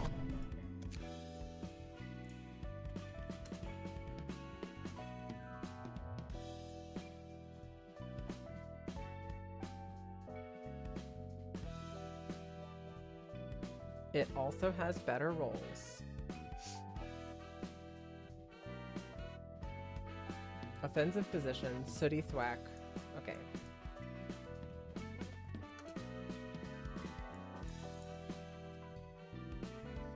Smoke addiction.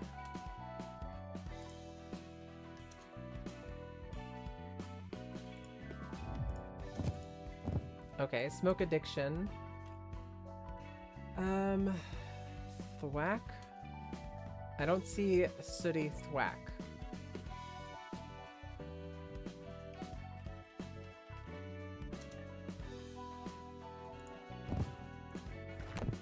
I've got smoke addiction and offensive position. I don't see sooty thwack. Do you know what key page it's linked on? Because it might be a key page that I don't have access to yet.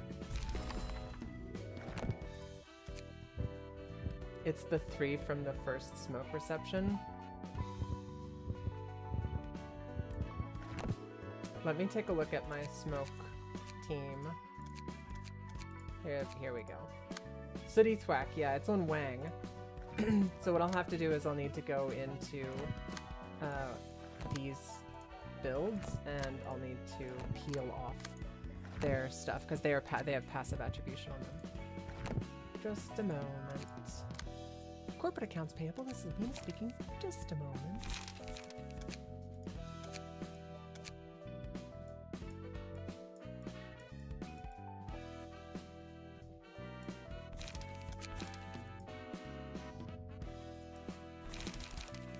Yeah, I think Wang. I've only got one Wang. Just phrasing.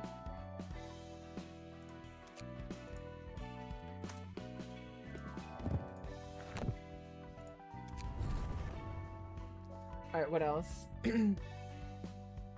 Internal combustion engine? Yeah, that's from Emma, I think.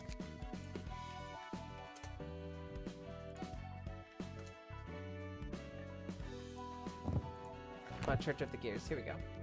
When gaining Smokies in combat pages, gain an additional stack.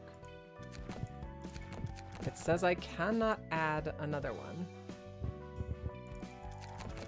I don't know why. I actually genuinely don't know why. I have enough cost, and I have enough pages to put it in.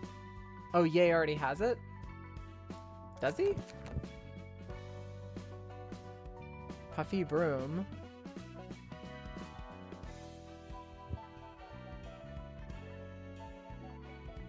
I don't see internal combustion engine. It would be grayed out if he did.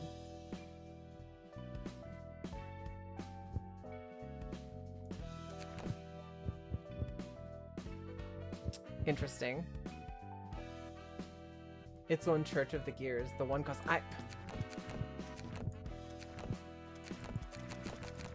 Do you see and do you hear me clicking the thing and how it's vibrating in place and not fucking doing anything? Not enough slots. There's 4 slots down here. Unbelievable. Get wrecked, me. You're welcome, sweetie pie. Have a nice dream. Or just the one. You're not allowed to have 2 dreams. Have just one dream, and it better be nice. And I'll be checking. So I'm out, but nanites. Wait, try again. Okay. I did click a lot.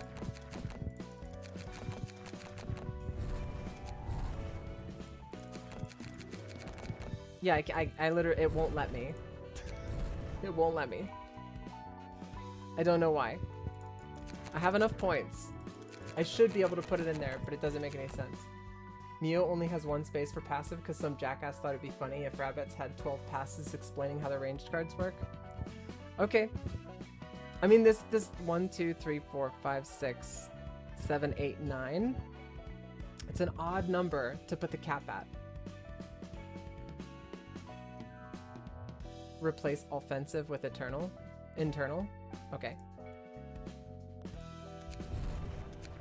Alright, there you go. Nailed it.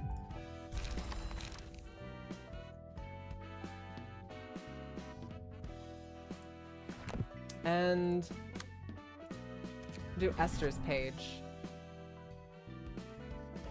I don't know what to put on this. Not gonna lie. Call me uninspired, but I'd like somebody to tell me what I should put onto Esther's key page. In a clash, the opponent's defensive dice lose 1 power. I like that.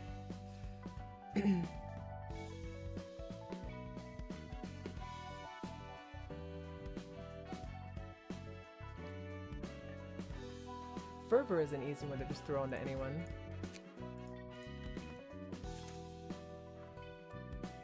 Fervor, offensive die, gain 1 power to emotion level 3. That's true. That is a decent one to just throw on there.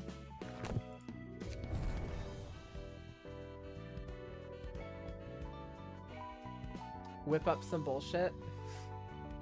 I do not want to have the game trivialized by applying different cards or applying different builds through recommendations. Threefold Tenacity is good, but I don't know how many cards Esther is running that trigger it.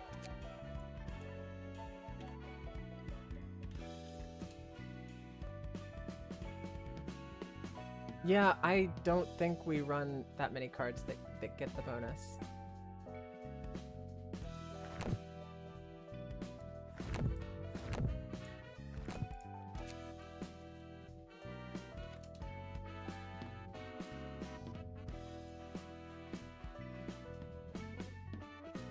The start of the scene, inflict 3 fragile self and gain 1 strength.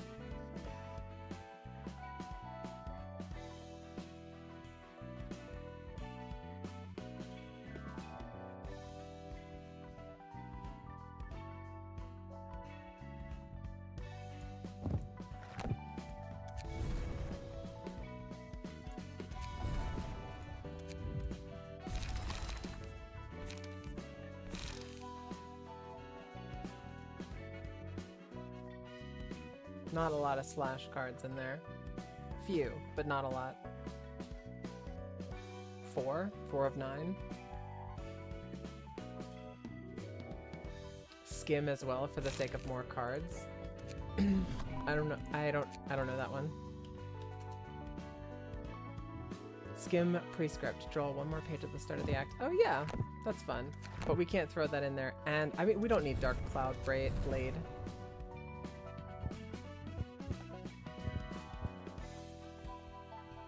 That would have us start with a full hand.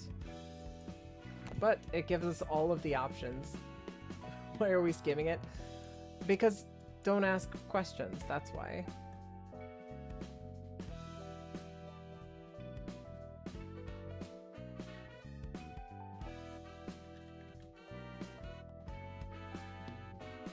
God damn. What about Wedge? We don't have enough for it. Never mind. Do pierce stagger damage +1. Let's play with that. I'm gonna grab a coffee though, and then we're gonna queue up this and do the thing. I'll be right back.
Sounds like you're gonna recruit him to join a cult or something. Do you want to partake in the prescripts? Okay. Fine, I don't need to hear another word from you. If you're so fearful of death, leave me and escape by yourself. I wouldn't have brought you with me if I knew I were such a coward fearing for my life. There has to be some reason you've done this then. If your reasoning is unsatisfactory, know that there will be consequences for your actions. Director, your battle will be nothing more than a messy scrape if you try to keep your current state, ma'am. You have to have realized it yourself. Out of my way. Step aside. I am as composed as I can be. You can't even best your own subordinate right now, Director. There's nothing composed about charging blindly into the fray and brandishing your sword like a madwoman. There are foes that we must destroy anyway. In fact, I would argue that it's better this way, as I can firmly grasp my blade with an undaunted heart, unshaken by fear. Even if they were opponents that weren't such a fight, wielding your blade while you've lost yourself will only yield a pointless and juvenile revenge. They say anger is needed in order to face the enemy, but an excess of that emotion will ultimately hurt yourself. Fury shouldn't be the only motivation to besteer oneself. I thought you knew this well, director. Okay, I'm not even gonna front. I don't know what besteer means. I'm gonna look it up. Generally speaking, when I'm playing this game, I'm pretty proud of myself. I've been able to keep up with the verbiage and the way that it's used, but occasionally I run into a word I've never seen.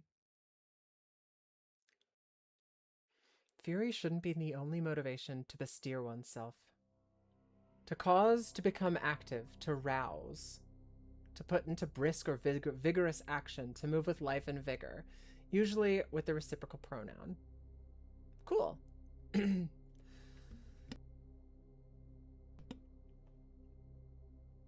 Fix your posture, but before you do that, weep from joy, sorrow, and fear. Ask yourself if it was worth it. You're telling me to fix my posture? For real? Am I not sitting in an appropriate way? I would love to know what you think. The prescripts are Jesus Christ. It's sorry, some guy. I get what you're doing now. I see the prescripts that you're doing. Yeah, it specifically struck me as funny and strange because I am that is like literally one of my jobs and one of my specialties. I'm a certified rolfer, and I do structural integration to help people change their posture so that it's more balanced and easier for them to move while in gravity. And when you say you need to fix your posture, I'm like, that's what I do. That's my thing.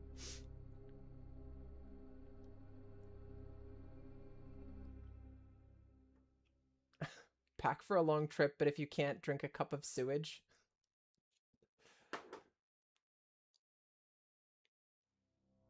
No, I'm not a physician, heal thyself. I've had well over like 30 hours of body work specifically focused on posture and posture training. I have pretty damn good posture. I actually gained a little over 3/4 of an inch of height after I finished my schooling. So sorry, you just took me by surprise there. Okay. Fury shouldn't be the only motivation to besteer, to rouse oneself. I thought you knew this well, director. You're the one who taught me that. I'll spill my own blood if I can't see where the edge of my sword is pointed after all. Provide prescripts for the lurkers. I have no resolve to show those who have taken what is mine. They had the nerve to make an offer where we must put our lives on the line to earn it back. Such absurdity. Now tell me why I should treat them with any courtesy. Even then, that's not how Lowell would have reacted, so please, Zhao, gather your senses. It's funny because, like, I think we were using Lowell's key page, so we, like, have Lowell's outfit and his battle standard and his fighting style whenever we're beating the shit out of his wife.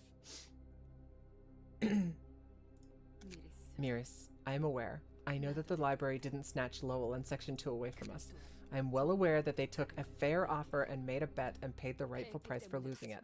But what can I do when I simply cannot bring myself to accept that? Was it truly done of their own volition? Can anyone say with utmost certainty that no coercion was involved in their decision?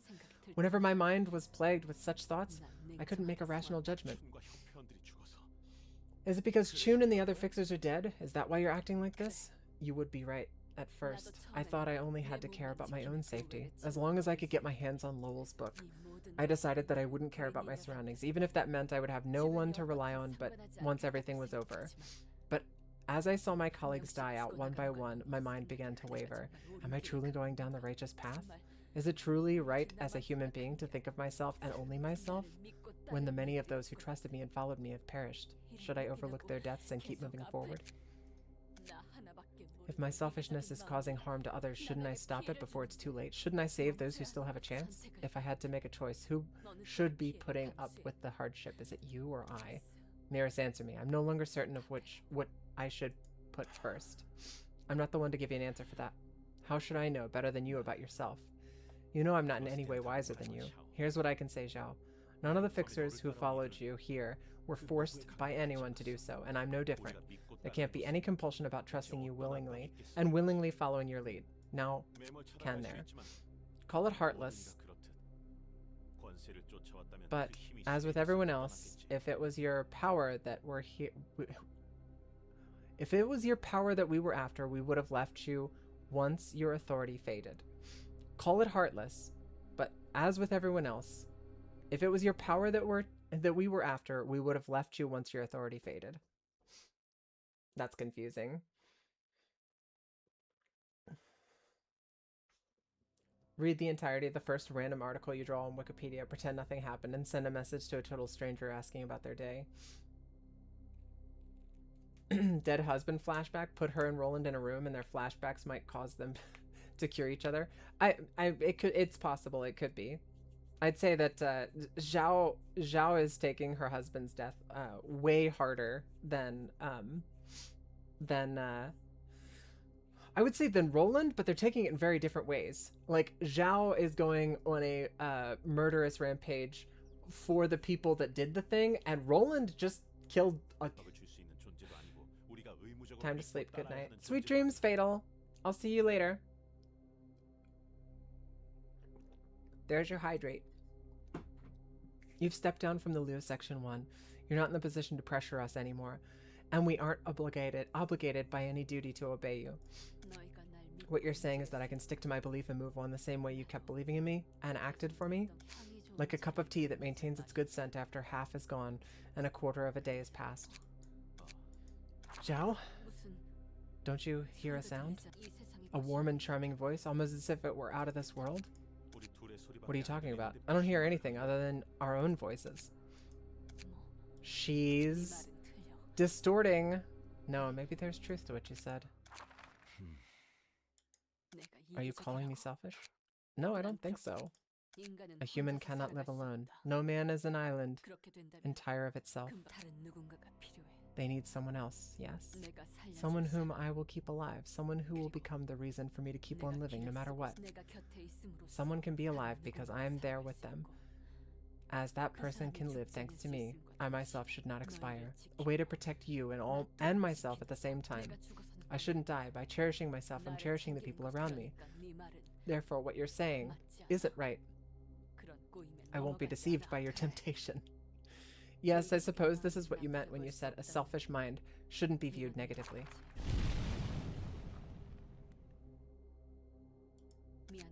I'm sorry. I had let my own emotions overwhelm me and failed to lead you rightly. This will be the last time I apologize to you and everyone else. Miris, I'm still in the dark and I cannot see ahead. I'm frankly afraid, and I might stray on the wrong path sometimes. However, I trust myself to return to the proper way as I stoutly press forward. Onward. Just because I cannot see the way ahead does not mean that way does not exist. Did she manifest Ego just now? I did see her outfit change. That certainly resembles Ego, although it was incomplete like Philip's. And she was mumbling to herself, but it sounded like she was talking to someone. The voice we couldn't hear, but Zhao could. Kinda like abnormalities?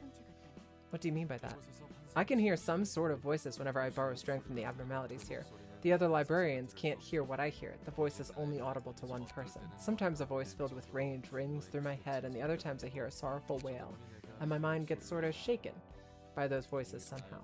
Listening to it sometimes makes me feel something is boiling up inside me, or cooling my head down all of a sudden. I think the voice Zhao heard is different from the ones you and Jebra hear. In what way? The voices you hear will only say whatever they want to say, one-sidedly. I'm sure there are exceptions, but most will probably behave that way. On the other hand, Zhao was talking with the voice. She was in a conversation with whispers that seemed to want something to happen to her.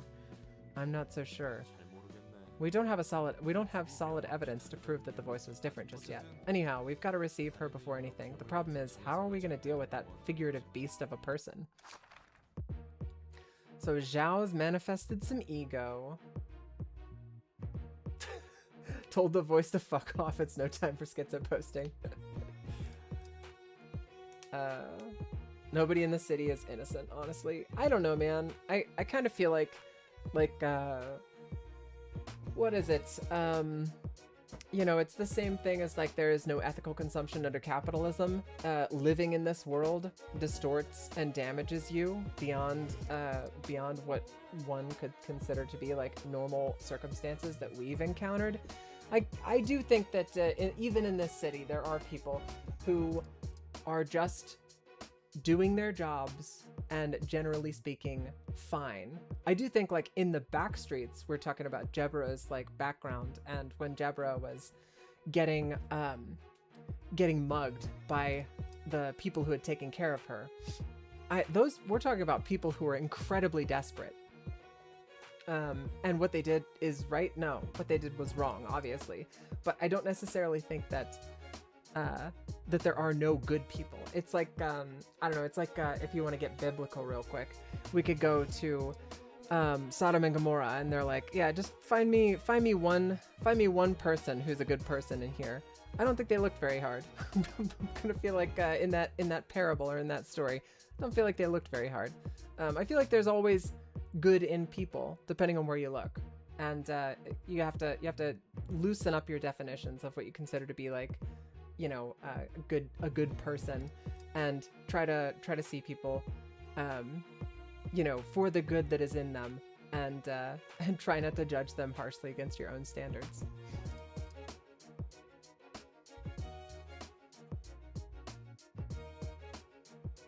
Roland's entire attitude being apathetic because he can't really change anything is super common both in real life and a setting like this. I think Roland also, his flip-flopping back and forth between positions is also pretty common to what we see in real life as well. when given any relative pushback. I've seen, I mean, you can see it all for yourself as well. Like the next time you're having a conversation with somebody and they say something offhandedly, give them gentle but firm pushback against what they're saying, and you'll see a lot of people immediately retreat from their positions. It's I don't think it's a lack of conviction so much as it's a like a sense of, I do think Roland has settled into a pretty deep sense of apathy. Is the fake I don't give a fuck. Just go to Pierce mode and live your dreams. Oh, full Pierre mode and live your dreams. Okay. that is a thing you can do. Flaming Dragon Fist. Raging Storm Love. Okay, when targets hit by melee attacks from this character take burn damage at the end of the scene, they were also attacked. They also take stagger damage equal to half of the burn damage. On a melee hit, inflict 1 burn and Force of a Wildfire, a status that lasts 2 scenes. If enemy with Force of a Wildfire is staggered, inflict all other enemies with burn equal to half of the amount of burn that enemy had, rounded down. An offensive dice gain 1 power at emotion level 3 or higher, which is Fervor. And at the start of the scene, exhaust all pages in hand and deck, add new pages to hand, and their cost becomes 0. So basically, she just gets to use all the cards.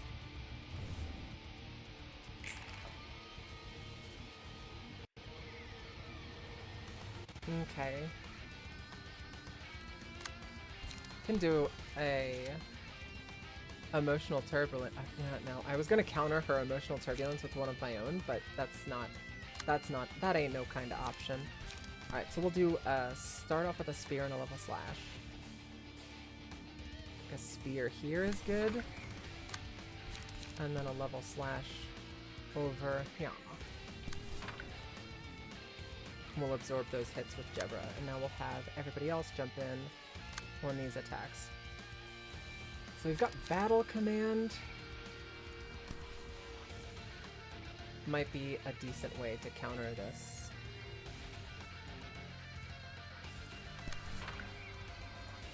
And Graze the Grass. And these 3 attacks we're going to have to counter. Inner Ardor. I feel significantly more confident in my ability to handle these kind of attacks. And a Graze the Grass. Emotional Turbulence. I don't have...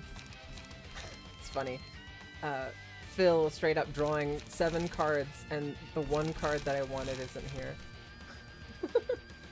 I wanted Emotional Turbulence, and it's not here. And then Verdigris running the smoke build now. I think we do Deep Drag. And we could do a Smoking Pipe. Or we could do a Smoke Blow. 1 use, gain 3 smoke. But we do want the light regen. I think we're gonna do Smoke Pipe. And a multi-slash. We don't want to do a multi-slash early. So we're going to do Will of the Prescript to intercept this attack, and then we'll have it follow up the multi-slash in order. Coordinated Assault is a sick card. It seems like a sick card. Anytime someone gives me pushback, I'm just going to say that it's that's that and this is this. I give you pushback all of the time. You've never said that. You just laugh at me. And you say, no, you sound like a stupid, crazy person right now. I think that's exactly what you say. Now I'm gonna start saying it. Okay. I'm gonna hold you to it.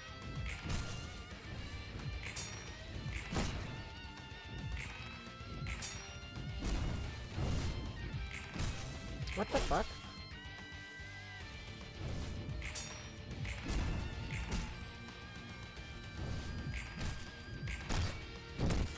Okay, I thought we were hitting her with one-sided attacks. I must have been mistaken. Okay, so we can do a spear. We want to pick one of these that's going to be beefy and try to absorb it with the infinity attack. And I'm inclined, I kind of want to do a level slash. Or sorry, another spear. Because doing 2 spears, oh my god, Flaming Dragon Fist. That's less than ideal. And it's coming in to hit Necro. We'll figure something out. Fervid Emotions is also, that's a tricky one. We're gonna want to try to avoid taking damage from that. I might actually let her hit me with Coordinated Assault. Yeah, I think we're gonna let her hit me with that.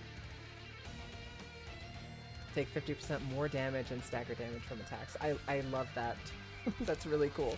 I think we're going to let her hit me with Coordinated Assault, and we're going to target Fervid Emotions with our Infinity attack, because that gives us a base 8 with a upper end of 13. So we have a pretty solid chance of piercing through that. And then we absorb this with the second attack.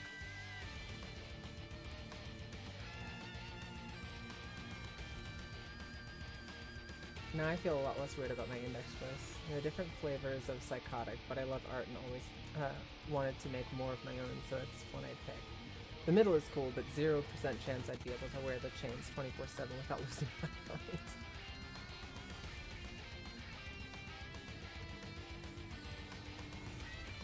The Ring, 100. Have I? I don't think I've met the Ring, have I? That's gonna be one you'll have to tell me about. Alright, so we've got Emotional Turbulence now, but I don't really think I have anything that I want to play Emotional Turbulence against.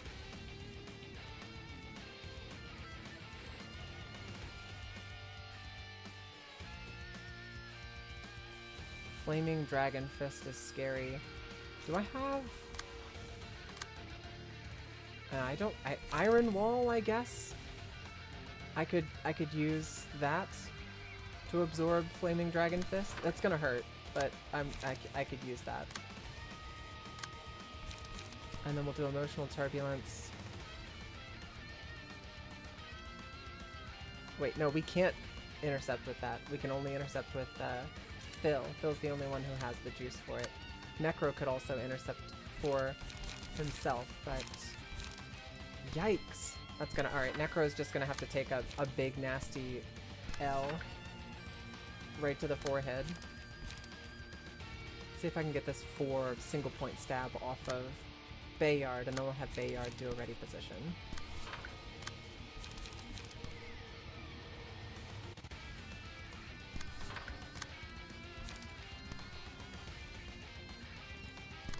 this Inner Ardor. See if we can intercept Inner Ardor with something. It's not ideal. It's not ideal at all. Smoke Blow. Alright, here we go. That's not good. That's actually really bad. Holy shit. And I know there's another fight after this.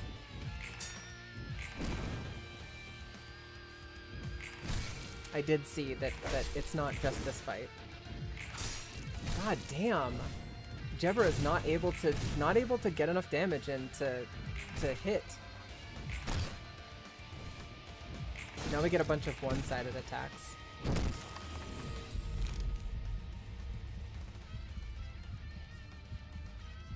They only really show up in Loomis. Yeah, I heard them mentioned, but I don't think I've actually seen them show up in the prequel novel.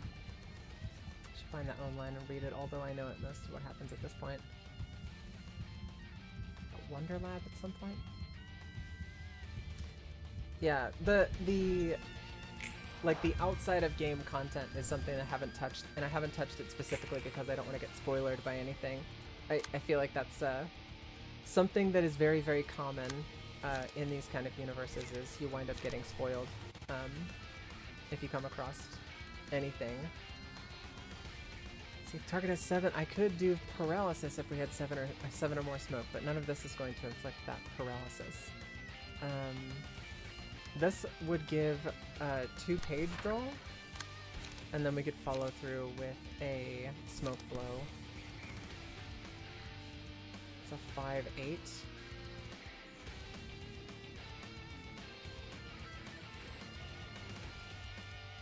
Now we do have the +1 strength. I don't know about our chances of actually being able to hit with these. We're gonna roll those dice though. All right.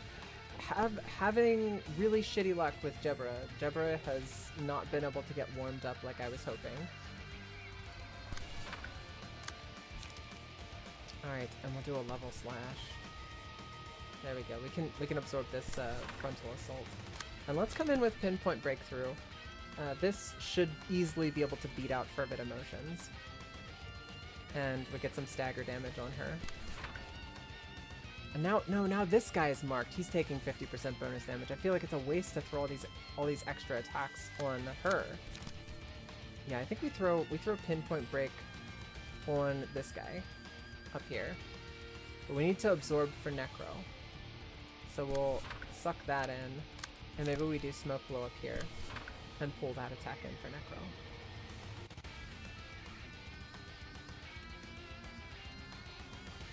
Yeah, that's what we're gonna do.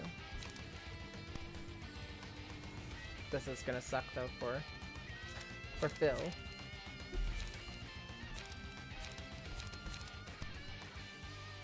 Yeah, Phil's just gonna get hit with this. It's gonna suck. Sorry, Phil.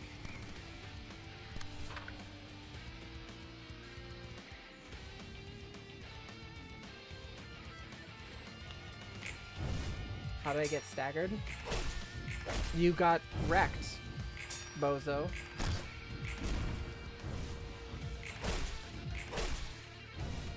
You inexplicably lost all of your clashes.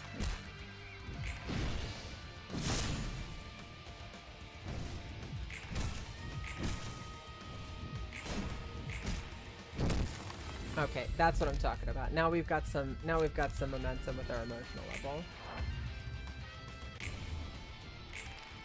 And here comes the AoE attack. Raging Storm Love. And this is a mass individual. 8 to 20. Big yikes. Big yikes. Don't like that. Don't like that at all. Bayard is staggered, so Bayard is definitely going to get hit by this. God damn. I don't know how to avoid this.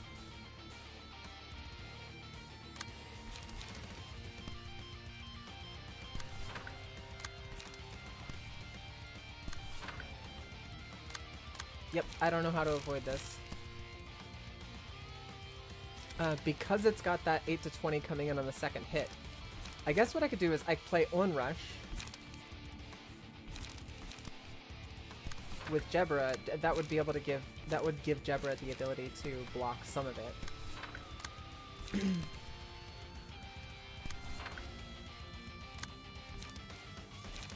So we need one thing that hits really hard to be able to block it. But Deep Drag, because Deep Drag has both die, the second one is going to end up hurting me. If I had a Vapor, Vapor would be able to play against that, I think. It's not ideal. Concentration against that. And the AoE attack, I don't have an answer for it. And Necro's about to get kicked right in the balls again. Sorry, bud. I give our librarians lung problems. I don't think they would keep the lung cancer. I think it would just, like, undo them or reset them back to the point that they were at before they died. I don't even know if bacterial infections are a possibility for the librarians. They don't seem strictly mortal.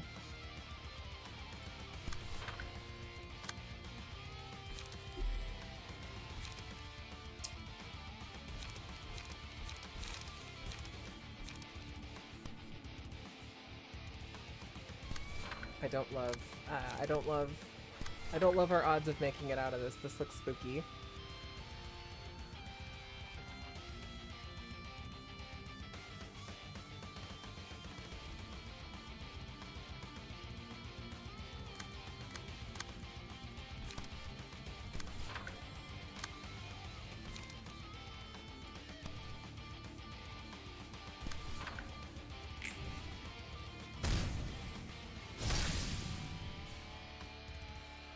Okay.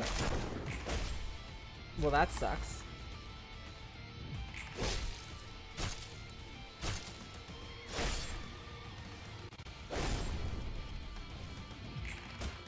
I thought for sure we rolled significantly higher than her, but we still took damage with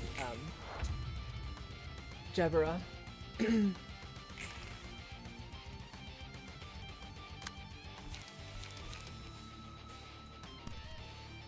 Emotional turbulence. We could come at her with repressed flesh. I think we're actually going to come in with focus spirit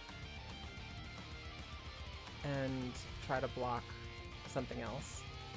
That gives us a base 10, 7? Yeah, we're going to do that, and then we'll hit her with a spear after that. That gives us a bonus of 2. Plus the one we have, so it's a 3, so it's 6 to 11 base. And then follow that all up with a level slash. Alright, now this last one is an emotional turbulence we want to try to absorb. I think we can do that with Bayard. And that's because Bayard has +3 strengthened, so it's just rolling the same thing against her. Enduring +2, and yeah. And she's got paralyzed, so the first hit that goes out, she should be weak too. We've got Exhale Smoke, but we don't have enough light to be able to actually play it, unfortunately. So we're gonna undo that, we'll do Smoke Flow and Smoking Pipe. Let's see, Fill is unlocked. We could just do Castigation. Reduce the power of all opponents' dice clashing against this by 12. No, Castigation. We want to use Castigation on something that's a bit beefier. We can still hit her with Castigation, and then do Graze the Grass and unlock 1. Since we're having Bayard come in anyway, and do that thing. We're at 17 charge and 12 hit points with Necro right now. We're going to use Leap and Energy Conversion, and then we'll have Bayard end it with Emotional Turbulence.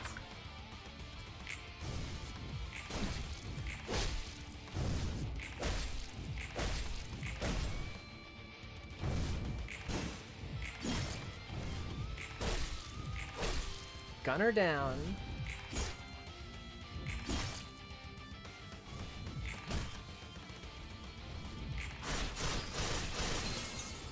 Okay, I guess she can't take damage below 100 hit points. That's great.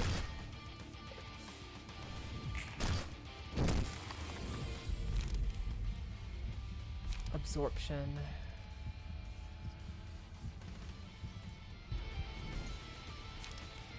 And Mimicry?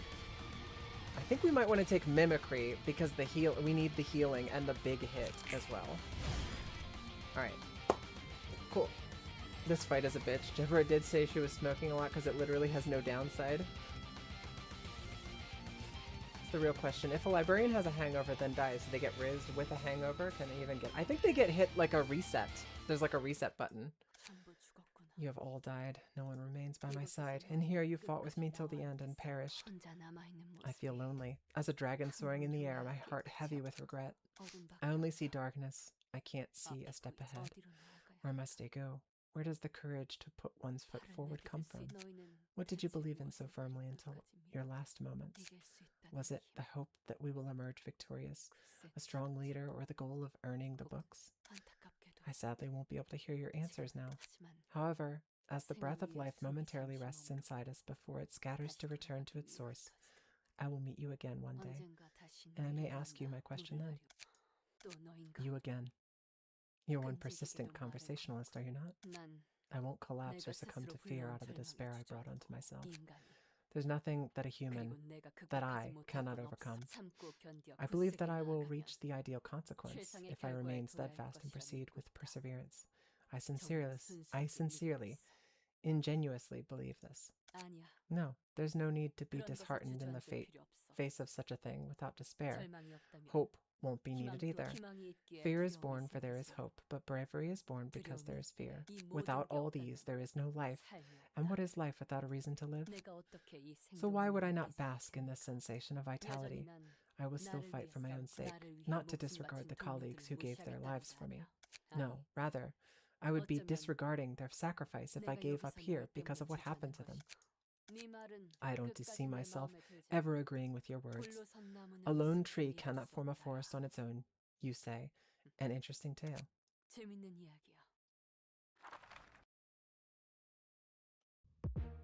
She refuses to succumb to the distortion. At the start of each scene, exhaust all pages. Yeah, we've seen that. 9 Children of the Dragon. Dice power +1. At the start of the scene, inflict 2 burn to all enemies. When Pulao is active, all characters are uninfluenced by any effect on power for the scene. Pulao activates on the first scene, then activates every 2 scenes. Every scene uses a combat page that deals stagger damage to self, but grants strength if it loses in a clash. Stagger resist is not fully recovered even if the character is restored from stagger or an act ends. Take no damage from burn. When inflicted with a status ailment that isn't burn, reduce the amount by half, rounded down. Does not go below 1. Jesus Christ, she is beefy as fuck. On a melee hit, inflict a burn. Yeah, we've seen that. Hugging fires sitting on brushwood. When targets hit by melee attacks from this character take burn damage at the end of the scene they were attacked, they also take stagger damage equal to the burn damage. Jesus, tap dancing Christ. Necro, your HP is so low. And she's got Tao Tai. One hit, inflict 8 burn. Mass summation, 25 to 30. Jinni, inflict 2 burn to all enemies. And then Yazi, mass individual on use, gain 2 strength and endurance next scene. Chi Wen, inflict 3 burn to each other. Inflict 3 burn to each other on hit. Take 10 less damage from burn for this scene if user has burn recover 4 HP and gain 2 protection next scene. Bian, draw 2 pages, and Zhaote. This page prompts no action because it has no non-counter dice. Okay. Well, we do have 2 floors available, although I'm inclined to just continue as we are. Why are we buttering eyes? You know, that, oh shit. She looks so cool. I love her. I love her ego gear. We haven't, call me a liar, call me a fraud. I haven't actually applied butter to my eyes yet. Even if I am alone, night will come. And every night is followed by dawn. A mere star that will fade cannot hope to best the light of the rising sun. You're both stars in that case. And won't you fade in the time that it takes the other star to fade? It depends on the grade of star that you are. Be prepared, for today a star of the city shall be gone. She's manifesting.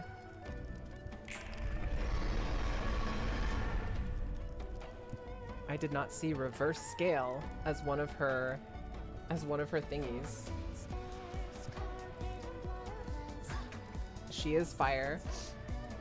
If I die, if the die tagged as reverse scale loses in a clash, deal 70 stagger damage to self and gain 4 strength and endurance next scene. So she staggers herself. The effective Pula will activate in 2 scenes. Nullifying changes to dice power. Unaffected by power-related effects for this scene. Okay, so we need to make sure she loses reverse scale. That shouldn't be hard. We have a few cards that just outright beat that. I think Exhale Smoke is probably a good one. Inflict 3 smoke if target has 5+ smoke. Inflict 3 paralysis next scene. Oh man, maybe we do Deep Drag instead. Deep Drag, and then we can do a Smoke Blow.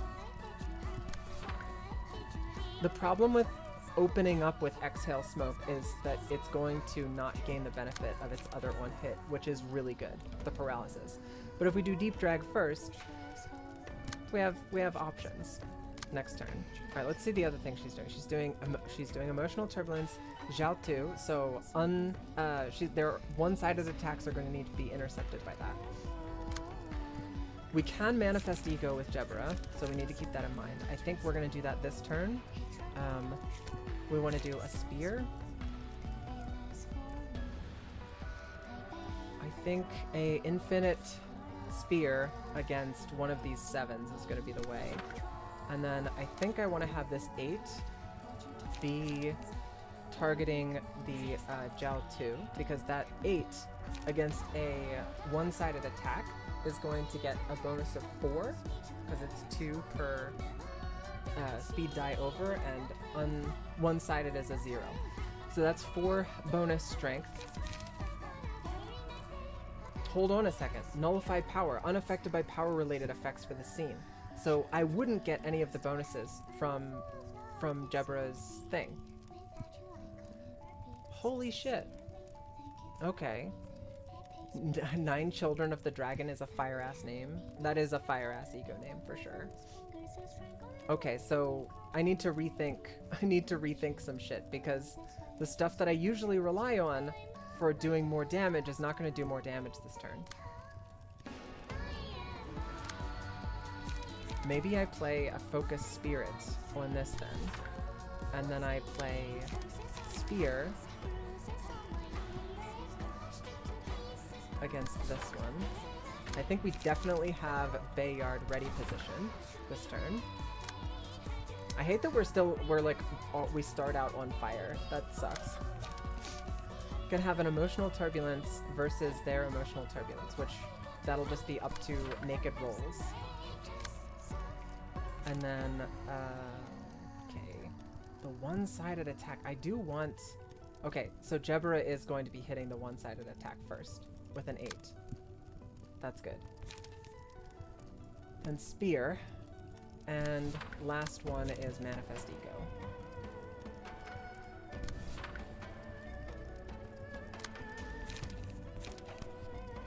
And we want to unlock. I do want to graze the grass as well. We need to get our emotional state higher. Alright, Multi-slash? Battle command. I don't... We gotta play something. I feel like we got shitty cards again with Necro. Of course you could get burned. I sure hope nothing bad happens. Well, you must be new here. Bad shit always happens to me. Alright, we just bonked off of each other. Alright, we are hitting her now, and we've got the bonus from the smoke damage.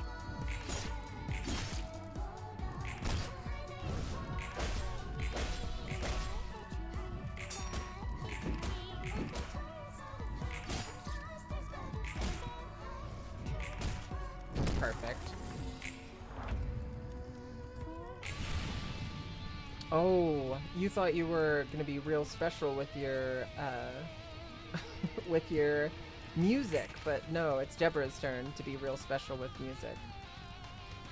Okay, so we've got reverse scale again, and the power scaling is off. So Jebra with a +3 using an infinity die makes it a +8 with ego manifested, gives us a total of +10 to Jebra's first die here. So we need to use that wisely to intercept whatever she's going to be playing. Deep Drag does... She's already got 9 smoke. So she's taking 45% more damage and 50% more damage with smoke and mark. That's going to be a massive damage boost. What we did last time is a deep drag to make sure that reverse scale doesn't trigger, but she's got +4 to strengthen this time. So her reverse scale is a 9-9, guaranteed 9-9. Because we don't have Vapor instead of Deep Drag, Vapor is I think a base 9. Deep Drag is a base 6. We're not gonna roll those dice. Not gonna roll those dice. Somebody else needs to take it that's going to have like a guaranteed. So Jebra's got a +5 here, so we need something that's got a base 5. Level Slash should do it. Because we've got +5, it doesn't really matter here. We should be able to beat that out. She's coming into the 9-9 and we're coming in with a 10 to 14. So that'll be fine. Now we can do Repressed Flesh to absorb something else. Repressed Flesh on Jebra. It's a good card. It's a good card. She needs something that spends light. I think, yeah, popping off Infinity Repressed Flesh.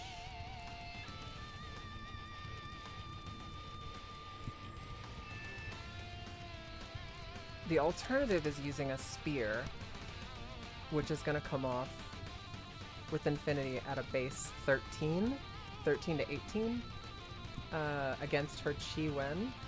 I think our base die matches her max die on Chi Wen, so I think we can do that. That's what we're gonna do there. Fervent Emotions, however, I think we're gonna do Repressed Flesh against that and Level Slash at the end.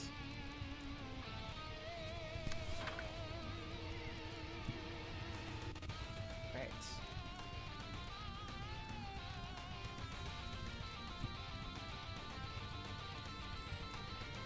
What about the 5 and 6 cost egos for spending light?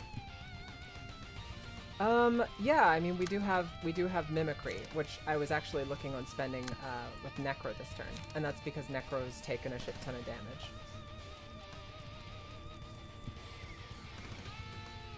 damage. Debating on whether or not I want to try to do this one-sided, and I think I am.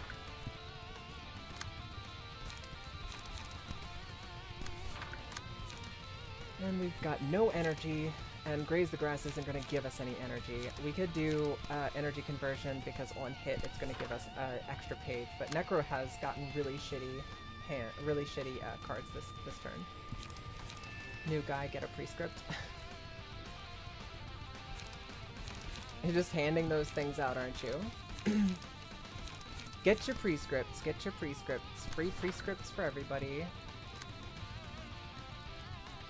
Alright, this 6 is getting absorbed by Jebra's spear, so we want to hit everything that's going to get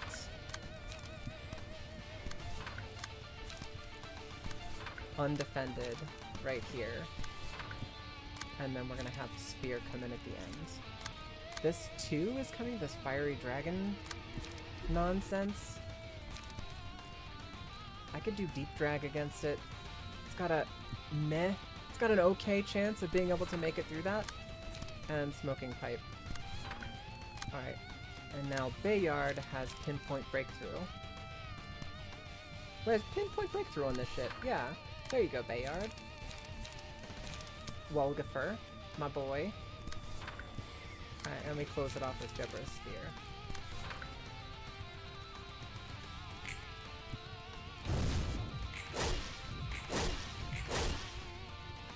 Oh yeah, baby, that is some damage right there. Holy shit. Phil is getting absolutely fucked up. I think those are her react. Yeah, Phil's dead. Those were her react dice. And Bayard just failed?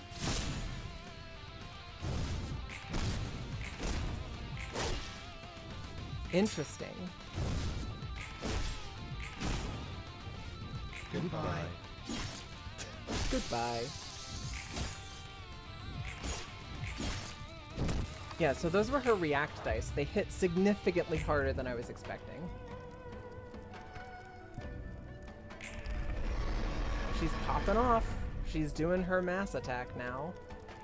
Of course, she'd use it right whenever Bayard got staggered. So here's a question. If I use Great Split Vertical... If I use Great Split Vertical on Yazi, does my 20 to 39 roll match up against her roll? Or does that not happen because it's clashed? Or because it's not clashing? I'm confused at how that works. Like, what? And I'm way too deep in this game to be asking this question. But it seems like when I'm getting hit with a mass attack, I choose the die that I'm getting hit with, and I attack with that die. And then whatever that die rolls, that's what I get, right? That's the roll that gets to challenge their roll. Her first die. So it'll only match up against the first die. It doesn't match up against... It's mass... Is that because it's mass individual? Against my 5, we only get the +2, the benefit of the +2. Yeah. Interesting. So I was under the impression that when you clashed up against mass individual die, that it would attack. Like if you had one die that was just a high value die, and that's how I beat the Queen of Hatred. Thanks, some guy. Sweet dreams. Thanks for hanging out. Maybe it's just my misunderstanding. I guess we do Greater Split Vertical then. And I mean, at this point, I'm thinking just trying to do as much damage as possible is probably the play. Hope that we can make it out. So we've got disposable now. But we can't use it because we don't have any charge. Oh man. I think Necro's just gonna die this turn. You're getting ranged versus melee and mass attacks mixed up. Okay. Or am I? So I'm not... Okay. So ranged attacks. I got it. I think I understand now. Ranged attacks are the ones where if they use a ranged attack, for example, and it's 3 ranged attacks, 3 ranged combat die, and I use a melee attack against that ranged attack, but it's just 1 die that's high value, I can slash away all 3 of their shots. Is that what I'm... Like, is that correct? And then okay, alright, I got it. And this is gonna be, I think this is gonna be just a bad turn for Necro. I think Necro might just die here. It sucks, but I don't really have any way to avoid it. And then we've got these attacks coming in. This is hitting Bayard. And this is a 5 to 28. Maybe we do Greater Split Vertical against this one. And that should intercept and beat it out. Yeah? But the important thing is that she doesn't get staggered by this. So a 5 to 10, 4 to 9. And she's got a +1, and I've got +2. So we can do, let's see what the spear rules look like. Almost the same. She's one die up. But if I do level slash, then yeah, if I do level slash, then it's I'm running a 6 to 11, or sorry, a 7 to 11, and she's running a 6 to 11 on the first one. I guess that's as good as I can. I think that's as good as I might be able to get with Jebra. I could use Focus Spirit. Alternatively.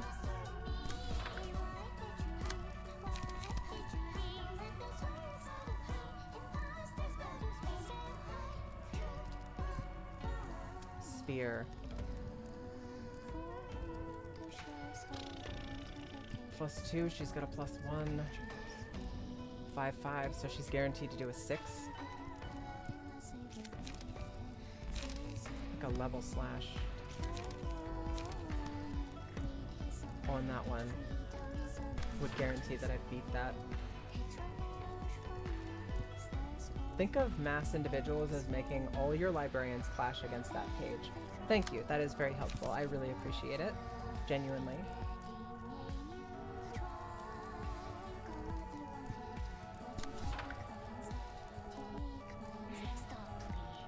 Jebra is not guaranteed to beat out all of these attacks, so this is kind of tricky making her clash up against this many attacks. It's actually kind of spooky.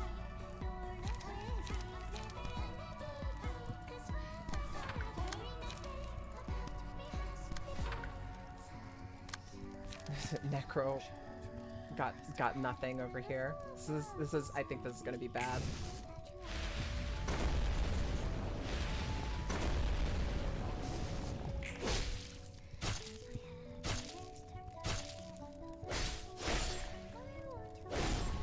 $36 damage and 58 stagger.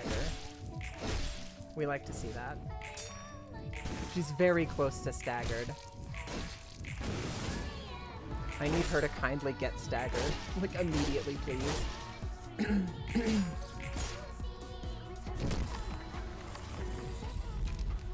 Okay, instance on Jeb. I think Crimson Scar?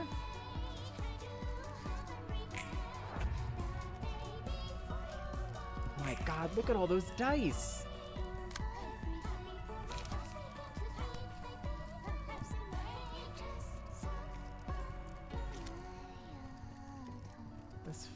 This reverse scale. I think if we intercept this reverse scale with a level slash. What has she got? She is a +7 this turn. Holy shit. Okay, so +7. This reverse scale at a +7 is going to give her base 12. And Jebra is currently at a 4. +5, that's a 9. +2, that's 11. So that means that we're base 16 with this level slash. It's a safe bet that we got that. And then the spear is going to get a +1. That's a 5, 6, 7. So base 7.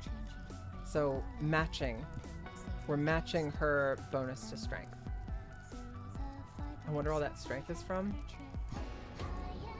You talking about her strength? Because I think Zhao got a bunch of her strength from some goofy horror magic that she did last round.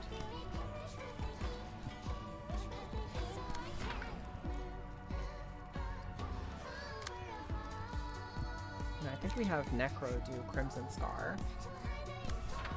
And I think we're gonna have Verdigris is cooked. I think it's Jover for Verdigris. Emotional Turbulence is gonna come in and hit first. And I think we're gonna use, we've got +4, but it's not gonna be enough to beat that out. No shot. So we're just gonna, yeah, Verdigris is probably cooked. We're just gonna use the cards that she has, and it's Jover for her. Goofy magic, def not that one card she used every turn. You're talking about which one? Because I know she has cards that give her strength. Is it reverse scale? gain 4 strength and endurance next scene. Yeah. I know that by using reverse scale, we are giving her strength following turns, but every time we beat out reverse strength, we're getting her very, very close to staggered. So she's almost staggered. This turn, we did it. Reverse scale was the first one that clashed, and she's staggered now. Everybody gets to pound her, and she should be cooked. Yep. Not even everybody gets to pound her. Jebera just finishes her turn, and she's cooked. We did it though. We did the thing. I beat the thing. I got an achievement. Iron Lotus. Hell yeah. That's great. Oh, cool. Did we get the horn? We got the horn on Necro. 4% chance to boost slash dice power by +1 when attacking a target with 20 plus burn. You took the risky strategy and it paid off. Well done. We did have Bayard on our team, so I could not stab her with right in the stagger damage. So yes, I took the risky damage. It paid off. We did the thing. In the end, Zhao has become a book. She didn't break down like the other kid with the power did, at least. I was actually amazed by how unswerving her determination could be. Lost deep in thought again? What is it this time? I've been thinking about the distinctions between ego and the distortion after watching Philip and Zhao. The two were similar yet different. They clearly had some things in common, but the contrast was apparent as well. Really? Tell me your thoughts then. I think there's something that can restrain one from reaching the points of distortion. They both had highly unstable emotions, enough to touch the threshold of manifesting ego or distortion, and those emotions had a similar nature. Egoism. As in the mindset of only caring about your own interest? That's it. The two interpreted that same selfishness in disparate ways, however. Because that selfish mind had the potential to change the self, the two were able to take a form resembling ego, albeit incompletely. Philip's mindset was flawed, even in his awakening, however. He still had distrust in the back of his mind. I think Zhao had the same problem too. She didn't look like she had a full conviction at the start. It took some time for her to make up her mind. That's where the two differ, as far as I can see. It had something to do with the voices. Only they could hear, I believe. The voices, huh? Indeed, Philip's mind was in such a vulnerable state, even Oswald's words could crack him. I don't know what the disembodied voice Pluto told Philip to pay close attention to said, or if the voice really was the last straw that broke him, but I could speculate a little based on what we saw of Zhao. She didn't give in to the voice whispering to her. Instead, her will solidified further, and she managed to fully manifest her own ego. Right, she was able to resist the voice's snare. I wonder why she could. It might be what she said when she first came here, the precious things and whatever. Roland. The precious things or whatever. All of the things that motivate humans to live, to be precise. I guess it's not something that can be pinned down to one specific element. Each person cherishes different things. Maybe ego is the thing that keeps one from crossing the line of the distortion. It's like walking a tightrope at all times. One wrong step and you crash to the ground. I suppose you're right, Roland. It's weird though. It can't be possible to make any change with just willpower in this world. That's not how this city works. Maybe the world is about to change then. It's not as simple as that. If this power really has the potential to shift the ecology of the city, the head could take action at any time. Even if the head does intervene, it won't make a difference. We'll simply greet them as guests like any other. We're gonna kill the government in Minecraft. Oh, Zhao has a page. You know the deal though, and how my luck and everything like it works. I'm not gonna get Zhao's key page. I'm not allowed to have it. I want it, and therefore I'm not allowed to have it.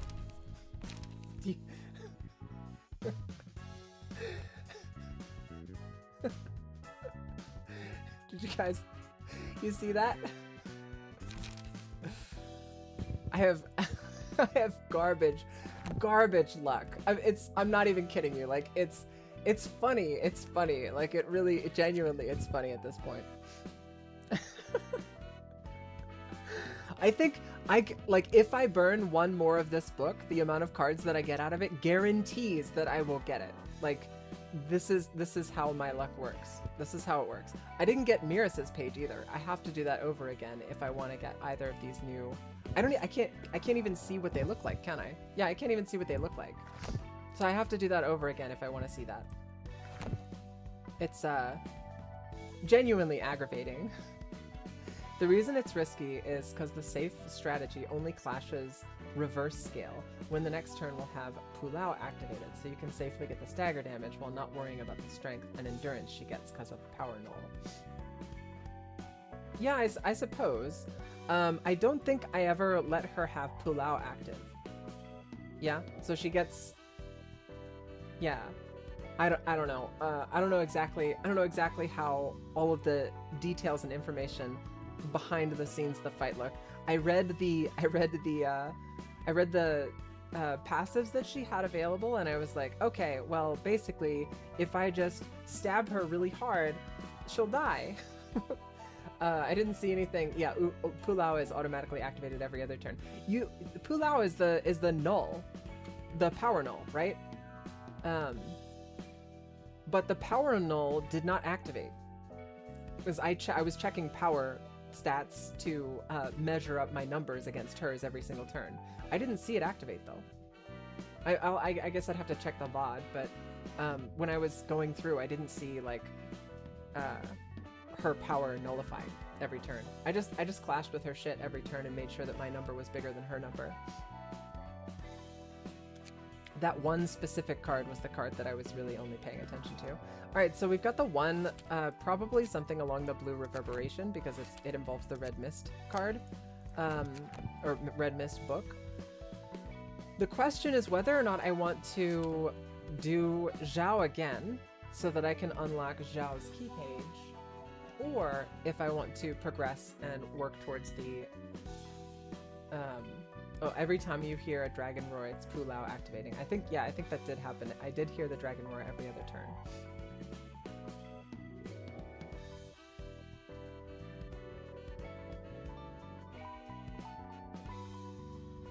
So you only clash whenever you know she's going to have Pulao activated. So she's supposed to have like an ebb and a flow to her stages, essentially, where she has like a power-up stage and then she has like a weaker stage. Basically, I went for staggering her, doing the maximum amount of stagger every single turn. I get the Zhao page out of the way personally. Yeah, I mean, that's the thing. If I'm gonna do the fight again, I might as well burn this last book and get the Zhao page and build it. So I imagine it's gonna be pretty good. It's got 9 Children of the Dragon. If emotion level is wait, you can manifest ego with this shit? That's awesome. Hang on a second.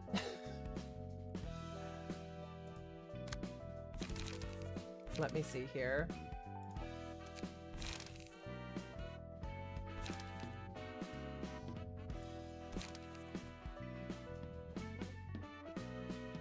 If emotion level is 2 or higher at the end of the scene, manifest ego. The manifested ego is enhanced if the character's emotion level is 4 or higher at the end of the scene. That's neat. That's really neat. I like that a lot. On a melee hit, inflict 1 burn and force of wildfire status. I don't think this would be good when going up against Zhao specifically. And I think the reason for that, the reasoning behind that would be that Zhao is, I think, completely immune to fire. The burn damage, I mean. I don't think she takes any damage from burn damage.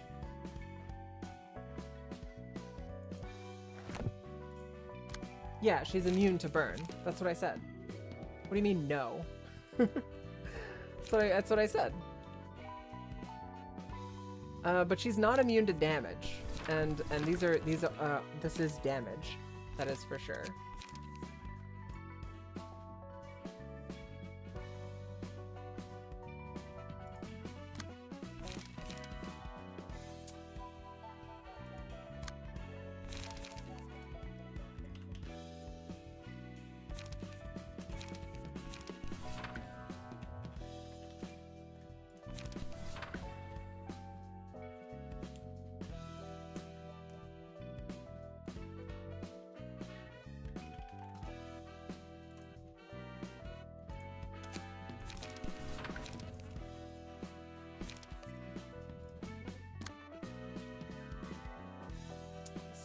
charge build. I do like multi-slash, Graze the Grass, and Puppet Blockade for maintaining light levels.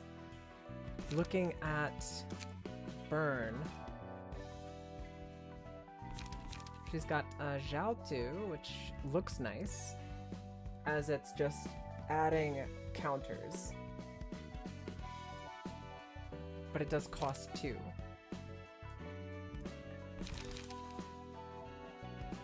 Costs 1 less at emotion level 3 or higher. I don't care about stacking Burn. Emotional Turbulence is just fantastic. I think Fervid Emotions is also really good.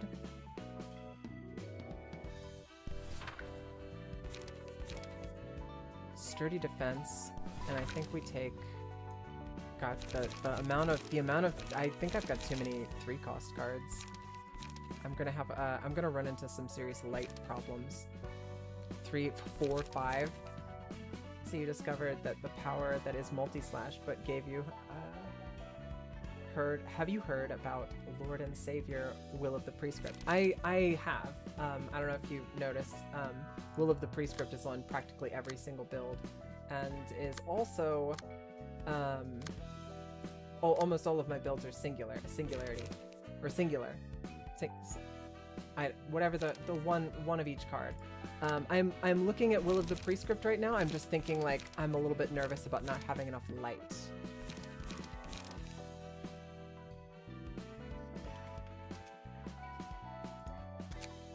I do know Will of the Prescript is OP, being able to draw 3 pages just for free, and the number, like, the actual, like, numbers on the card are just good. I'm a little bit worried. I think Fervid Emotions might be a bit overkill. And I want to do something that's going to give me light.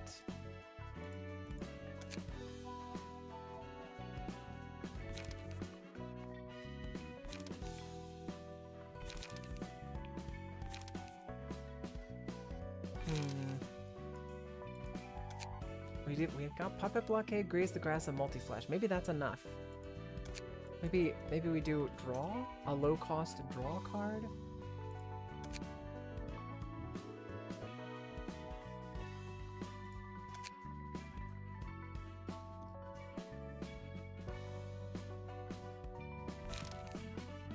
High Kick. Maybe High Kick? It's a 1 cost, it's got on-hit draw page, and the damage is pretty decent.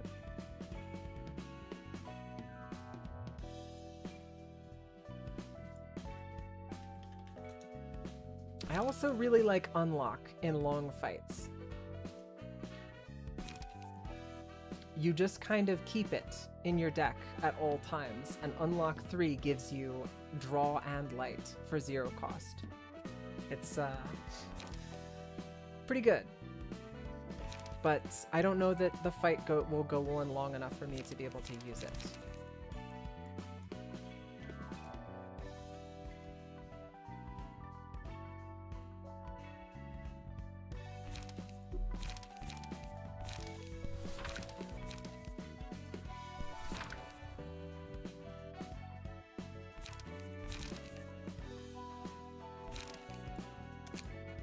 Check Singleton.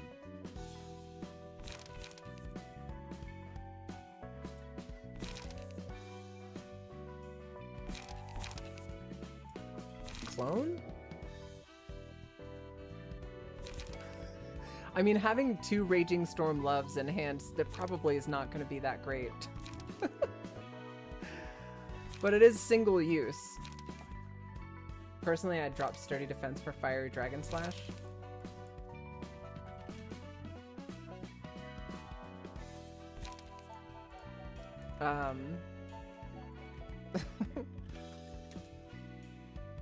This? Oh, it is a 2 cost. Sturdy Defense is draw and very high defense. And as I'm looking at the rest of the deck, I know that the play is typically simply win, right? Like simply just win. But as I'm looking at, I don't know, as I'm looking at the other cards, I kind of feel like Sturdy Defense. If I'm going to get hit by something really big, Sturdy Defense is a really great way to make sure that I at least mitigate some of the damage.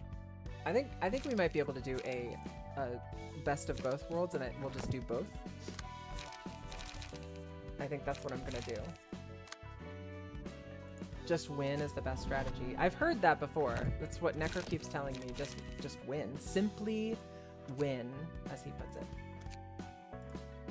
I love that horn. That looks so cool. Have 20 stacks of burn during the reception of Zhao. Necro got targeted so hard and got fucked up so bad that he got the horn. I mean, it just looks cool. We're gonna put it on, and if he wants me to take it off, I will do that. All right, let's give it another shot. Did you get Jeb the ears? Oh yeah, that's right. Jebra got the bunny ears, right?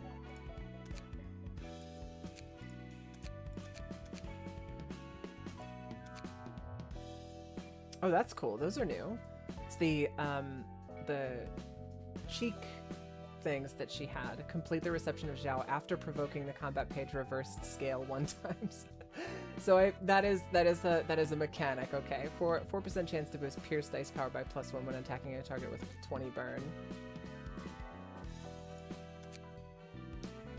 Boost damage and stagger damage by +1 when speed is 5 or higher.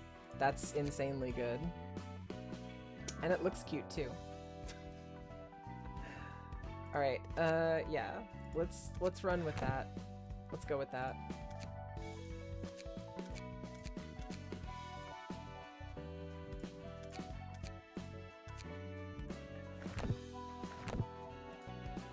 All right. Oh, we forgot to allocate. I'm really bad about allocating passives. We have too many. There's too many pages, so I've completely lost my shit.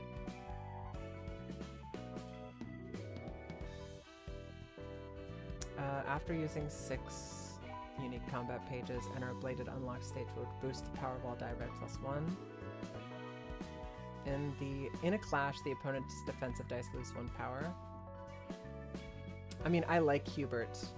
We've been using Hubert. I like that build. I like the way that it feels.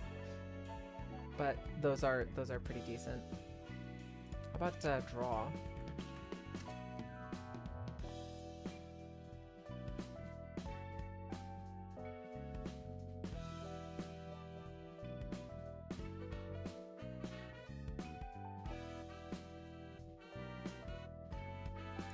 Battle ready. I need very little convincing to put Philip in something else. I think it's already slotted into Lowell, and yeah, we're using all 3 of those. It's only reasonable to attribute the burn setup. Boost the power of offensive dice by +1. When hit, inflict 1 to 2 burn to the attacker, inflict 1 to 2 burn on hit. And then battle ready.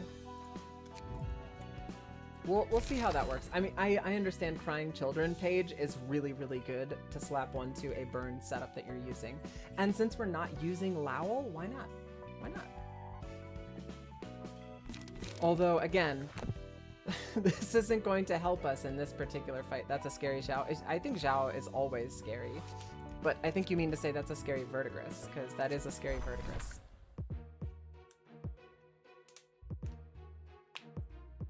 All right, let's give it another go.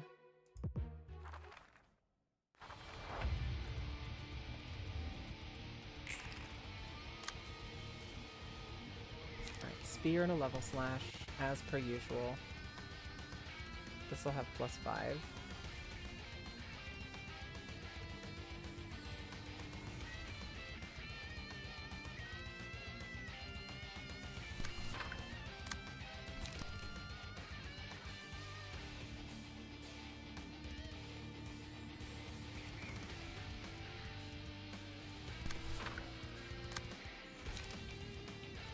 Fiery Dragon Slash.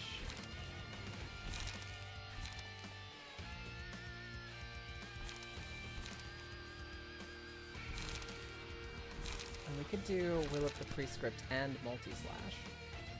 But Will of the Prescript is going to give us 3 pages. We're spending 2 and we've already got 6 in hand. Let me see. If I play Will-O-Wisp Prescript first, that's going to get blocked off at 2 cards. So we'll only get to draw 2 cards. Right? No, we'd get to draw 3. If Multi-Slash plays immediately, we get to draw 3. But then playing Multi-Slash would be a waste because we wouldn't get any card draw from it.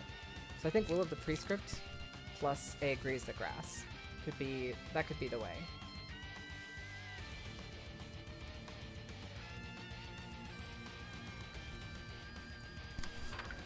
Let's do that. Doing fucking maths over here.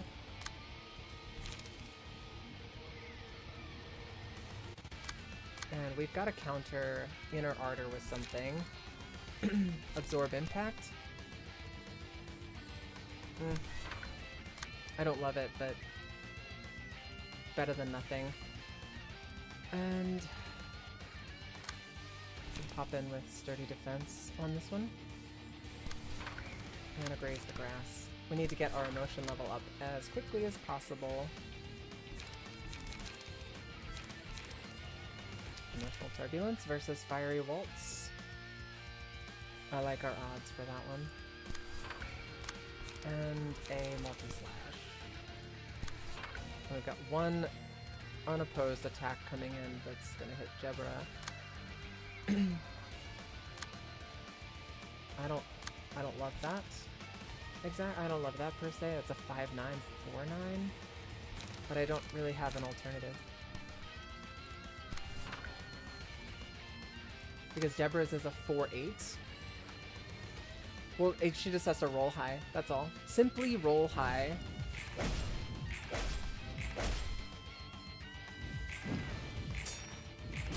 Look at you go, Verdigris. Hell yeah.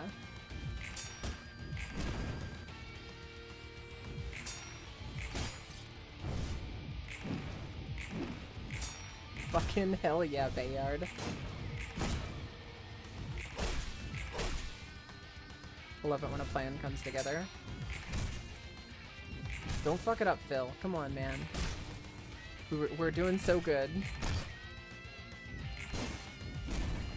I've had to help a lot of friends with learning Runa, and one of the first things I teach is understanding your die values, aka power math. A lot of it is not foreign if you've played deck builders before, or if you've played specific types of board games that have deck building elements built into them. Because you get like power tokens or whatever.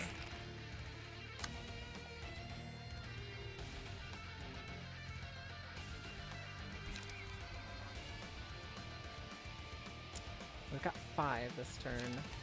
I think I'm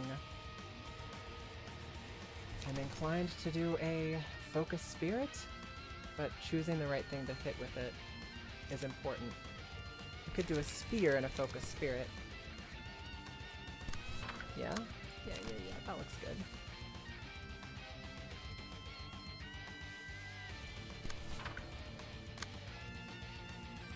And then we've got this attack coming in to hit Bayard. I'd love it if we could avoid Bayard getting targeted this turn so that Bayard can ready position.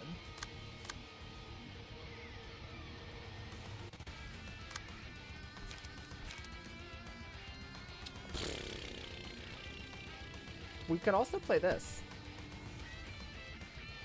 Although against Flaming Dragon Fist, I don't think it's necessarily the best play.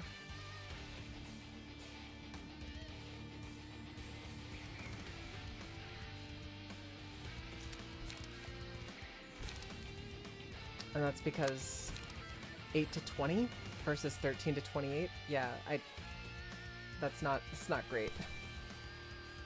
Could play it against Inner Ardor though. But then we've got no light. So we could pop in a Puppet Blockade. Somebody's gotta intercept this Flaming Dragon Fist.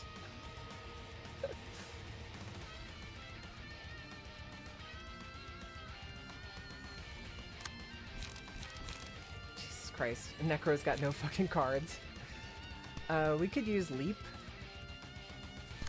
And energy. The problem is if I use energy conversion, no, it's just Necro. I feel like this deck doesn't have a lot of card mobility. I don't love that whenever I have no fucking cards to play. 7 to 11. I don't love this matchup either. But Will of the Prescript is a way that I can draw some cards. If I could play Castigation, that would be fantastic, but that's not gonna happen.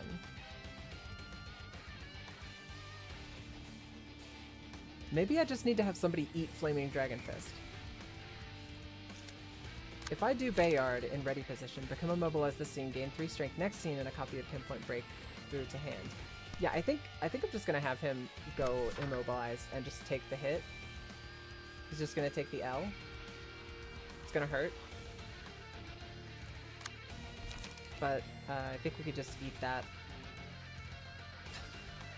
Because I don't really have a lot of cards that are gonna be able to do anything about it.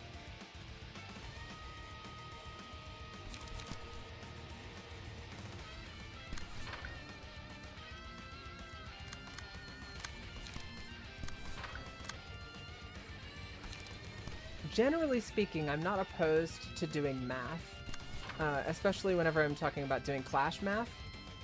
Clash basic math doesn't really faze me too much. It's not a 8. We rolled an 8. We literally rolled the bottom roll out of her AoE. I'm glad we got to use that because that's actually kind of funny. Worst case scenario came true. And Bayard just took a fuck ton of damage.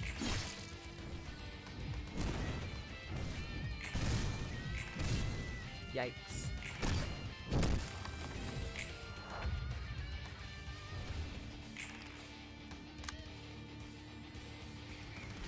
Sitting at level 2 emotional. I want to get more emotional. Come on, guys. Alright, so Bayard this turn is going to be able to clash and crack down with Pinpoint Breakthrough. Maybe we do a counter here with Pinpoint Breakthrough. And we counter this one with something else. I don't know, a multi-slash. Maybe we just play a multi-slash. And then we'll not try to counter something, because I think that's a bit spooky. We need to get Jebra's Jebra juiced up. She's not strong enough at the moment. 3 plus 5 is 8. 8 plus 3 is 11 base. So we're beating out Fervid Emotions with an 11 base.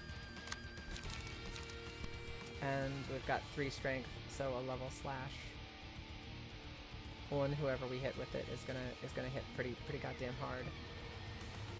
I wish I had another spear to use, but I don't.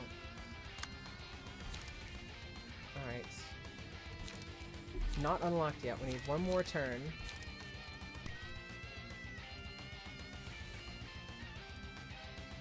We can absorb that. And we can play an unlock too.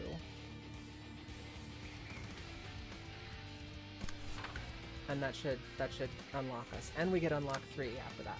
So we like that. Right, Emotional Turbulence. You've got a +1 strengthened, so we're at a disadvantage there. We could use Sturdy Defense. The last hit might slip through.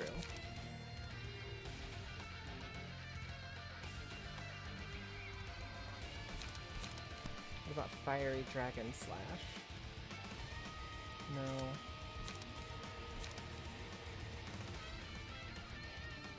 I could just play Emotional Turbulence to just like 1-to-1 their Emotional Turbulence, but I feel like that's a bad idea.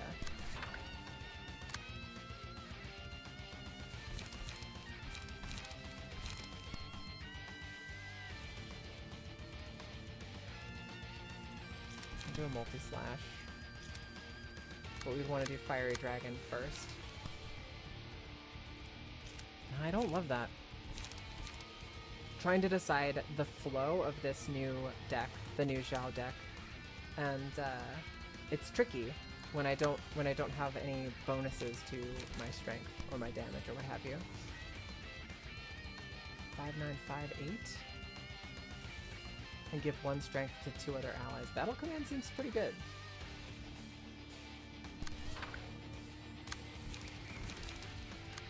You might want to do battle commands.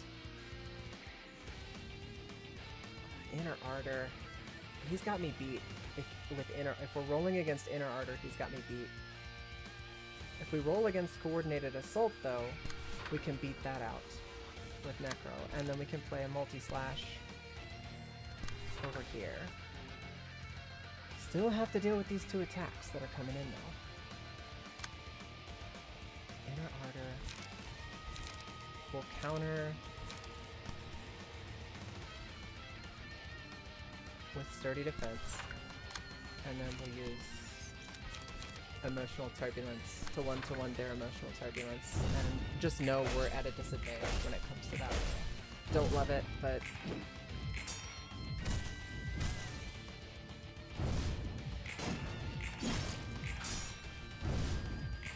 oof. Oof.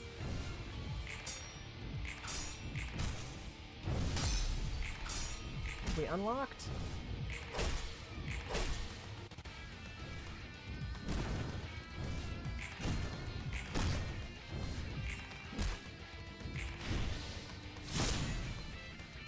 I'm genuinely surprised he didn't get staggered from that. That sucks. But it is what it is. You know, we can't guarantee staggers 100% of the time. It works sometimes. Okay, fuck. And now we're getting Raging Storm Love. That's not great.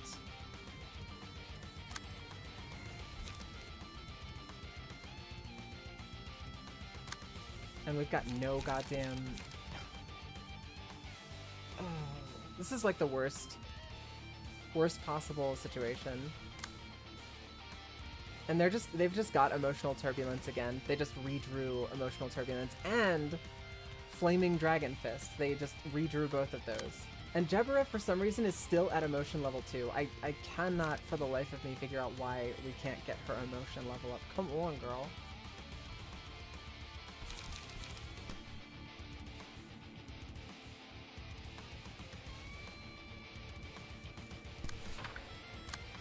And we've got to counter or go up against this AoE attack. I mean, it's gonna hit, it's gonna suck, but that's not really much I can do about it. I can clash against it with Onrush, but that's not going to be great. This is a situation where having what's that Sturdy Defense. Sturdy Defense would be great in this position, but we spent Sturdy Defense last turn, so we don't have it this turn. And this is going to be Necro taking absolute fuck tons of damage again. So we've got Absorb Impact. That's going to have to be that. I mean, that's as good as it's going to get. And we could do Concentration. We're just going to try to turtle up as best as we can, but Necro is going to get hit with both of those and probably is going to get staggered by the next hit. It's funny, the same exact thing happened last time. I wish we had an AoE attack that I could play, or a ranged attack. An AoE attack would be better, but a ranged attack would also be pretty great. We do have Castigation.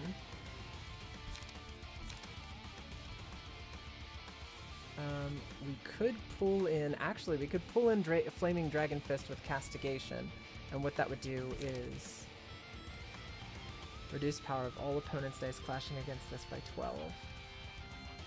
It would bring him down to a 16, upper end 16, so 1 to 16. Which, yeah, we might not be able to actually beat that, like, guaranteed, but it would mitigate a lot of the damage that he's gonna do.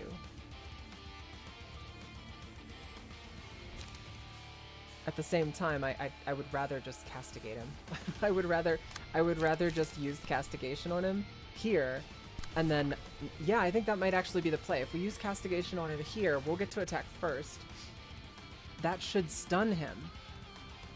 Because that first one is going to drop down to a 1 defense, and we'll definitely beat it, and then we get to do 7 times that, and we do bonus stagger damage.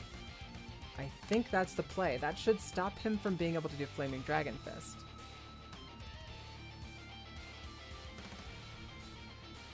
And this Fervid Emotions is going to hit Bayard. I'm just like scrambling to try to find a way to avoid taking all of the damage, but I just don't see a way out of it. We can absorb something for Bayard, just to make sure that Bayard doesn't instantly fucking explode. And we'll use a Graze the Grass over here. It's just better to play something, literally anything, to mitigate a small portion of the damage rather than to just take it all outright. And this other attack is going on Bayard. We'll have Verdigris pick it up. Hopefully this attack doesn't make it through because we stagger him.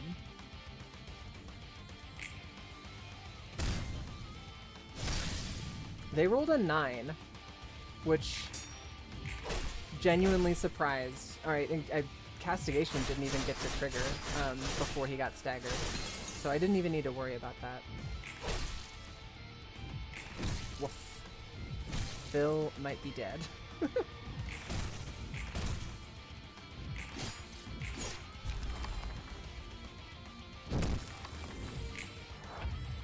Okay.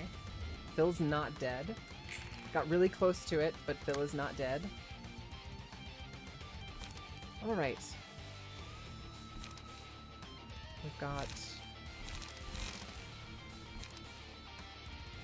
raising our emotional level as high as possible over the course of these next couple of turns is going to be the play, for sure.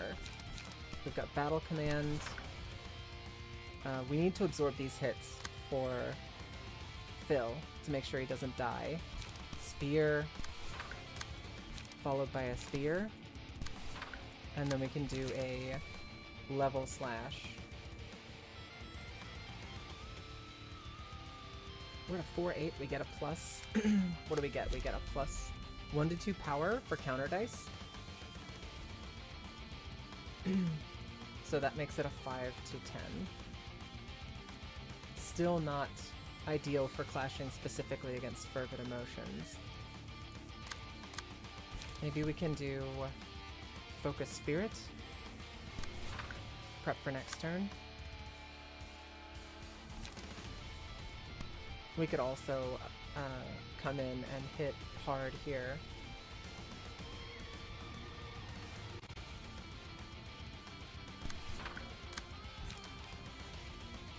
Multi-slash. And Puppet Blockade. Bayard's playing Graze the Grass at the end there, but we can do Emotional Turbulence there. And Necro still with like no fucking card options. We're doing Battle Command to just for fun, I guess. I don't know. It feels so lackluster.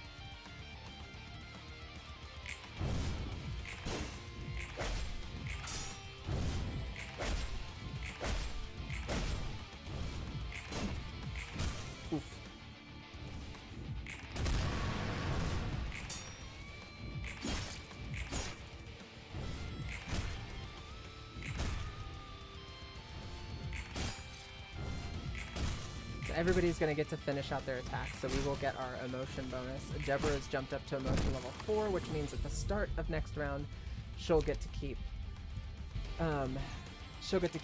her thing, and we get to start out with some strong cards. Cobalt Scar, I think, might actually be one of the ones. Dice on this page do not deal damage or stagger damage on hit. This die is rolled 4 times. So dice on this page do not deal damage or stagger damage on hit. This last one here, on hit, deal damage equal to the sum of all valid rolls, 1 clashes or hits connected, done with all dice on this page.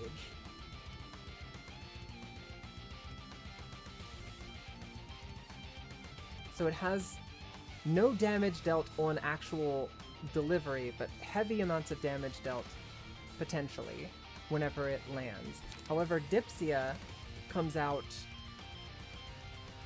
gives strength next scene. They both cost 5. Dipsia comes out, gives strength next scene, but it does give strength to the target. This is Feeble and Disarm, but has significantly lower damage. I think Cobalt Scar might actually be the one.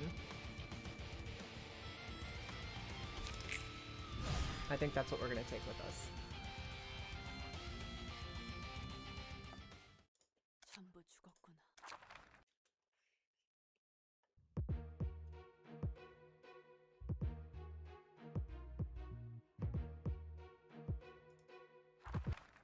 Just jumping right on into it. She looks so cool. Seriously. It's like, girl, you look so cool right now. Phil and Wolgifer cannot take any hits. That's just where we're at. Like, the next AoE that comes out is just gonna completely fuck them. No shot. Alright, so we can ignore this with Wolgifer and we can do ready position. Right? Because that isn't gonna hit. Wolgifer's gonna take tick damage and eventually just die. If the die tagged as reverse scale loses in clash, deals 70 stagger damage to self and gain 4 strength and endurance next scene. Pu Lao 2. The effect of Pu Lao will activate in 2 scenes, nullifying changes to the dice power.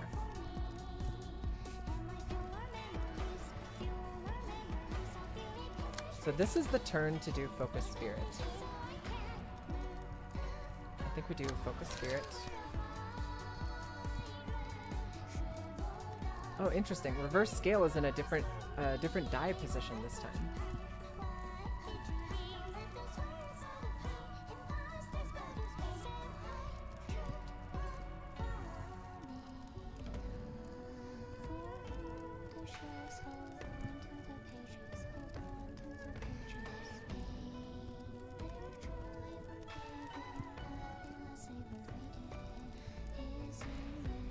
And we're gonna bank on being powerful next turn and intercepting. We can manifest ego over here to intercept that. This infinity die can pick up emotional turbulence with spear, and we can play level slash as well.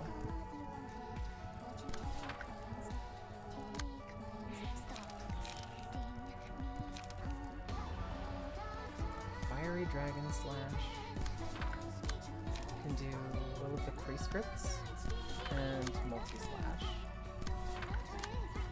And then Phil, we want to get Phil set up as quickly as possible. So Emotional Turbulence, unlock 1, Steel Knuckles.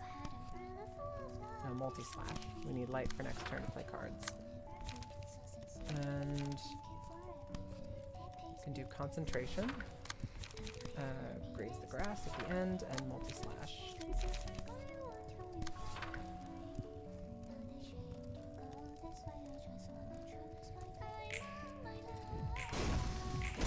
Jesus Christ.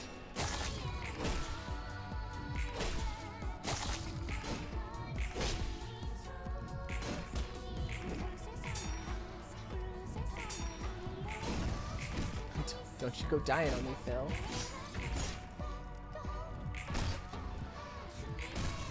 I need you alive for next turn.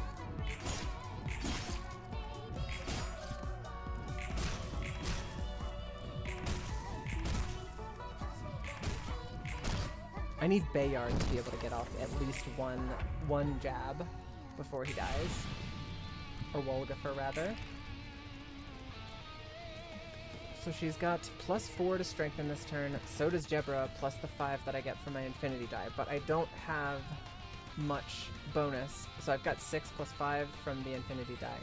So I'll have to pay really close attention to the Infinity die. Now, Pu Lao should happen again. When Pu Lao is active, all characters are uninfluenced by any effect on power for this scene. I guess I just need to keep on top of this with Jebra and do it like I did last time. We've got Repressed Flesh. Our defensive die are not going to be able to beat that out. Fiery Dragon Slash, I mean. Do Level Slash is also not going to be an ideal card to play there. Great Split Vertical. This is destroy a combat page set on another random speed die of the target. There's no way for me to accurately anticipate where that is going to land. I think we're going to not play that on an Infinity die. We'll play Repressed Flesh somewhere else.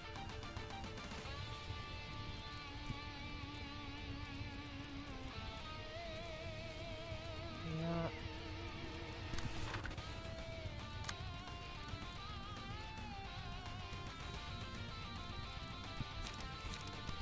Yeah, well, we don't have enough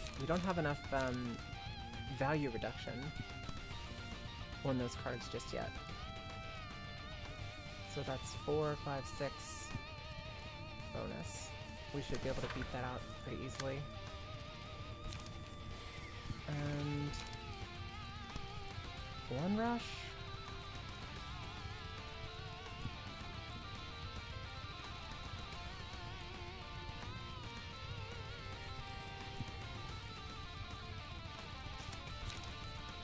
Or level slash. See, she's running a 7-11. That makes it an 11-15. And if I do a level slash against this, my level slash is going to be a 6. So I'll be at an 11.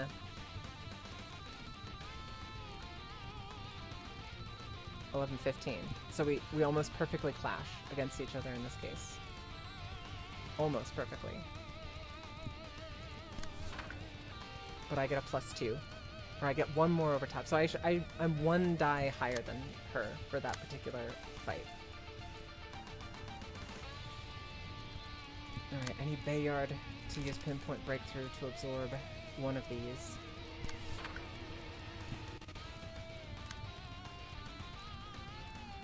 Maybe I do Sturdy Defense?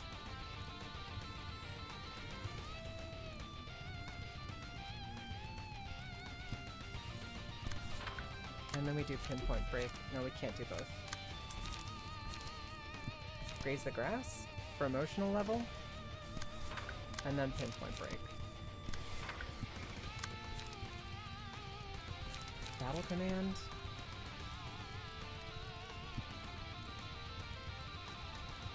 I don't like our odds of beating that. Fiery Dragon Slash is coming in also, which is spooky.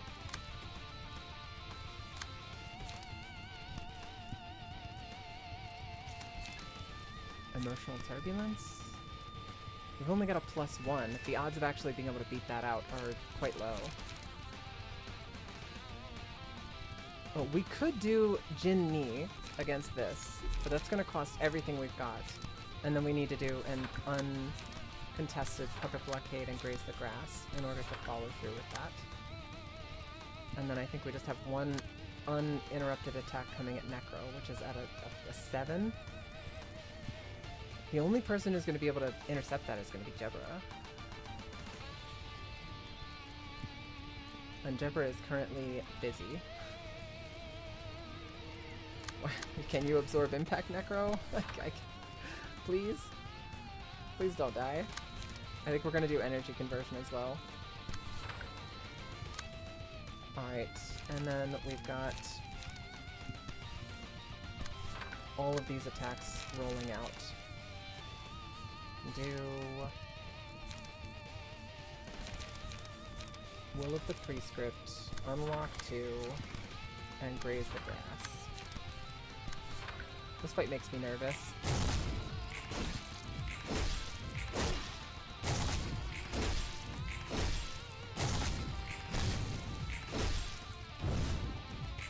Oof. Oof. We knew Necro was going to take some hits there. Phil is like, I think Phil's dead because Phil's on fire.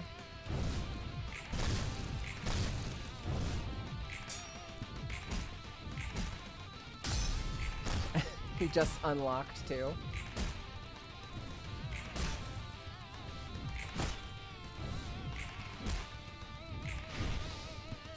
So close, she's at 99. We just need to stagger her next turn, that's all. Ruddled Welts.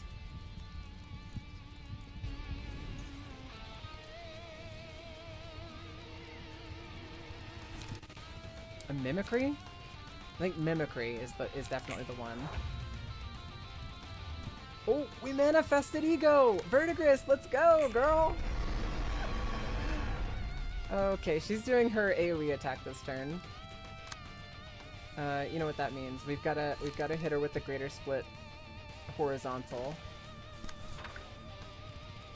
And she does have a +5 to strengthen this turn.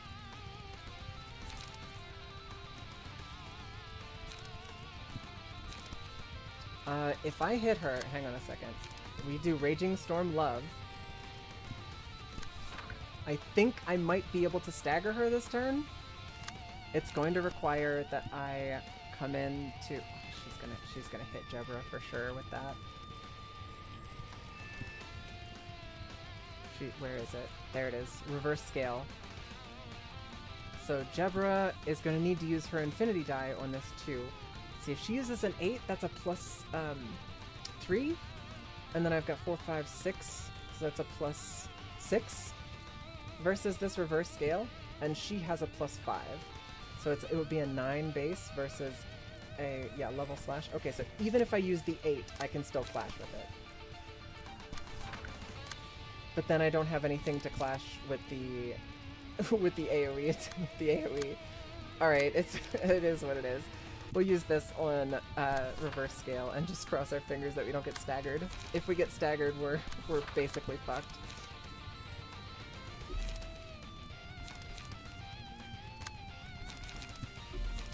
Not enough. Not enough Vespene gas. I think we might be in trouble here. Come on, Raging Storm Love. Stagger. Oh, she has 1 stagger point left. No!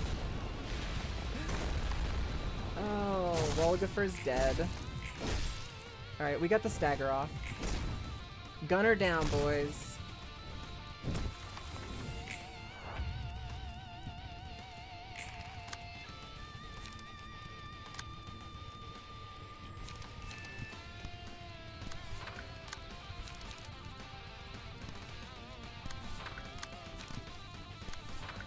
This is not good, actually. This is actually quite bad.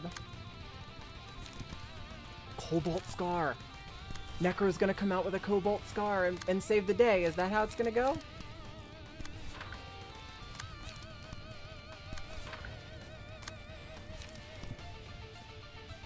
We've gotta trust. We have to trust in Necro's Cobalt Scar.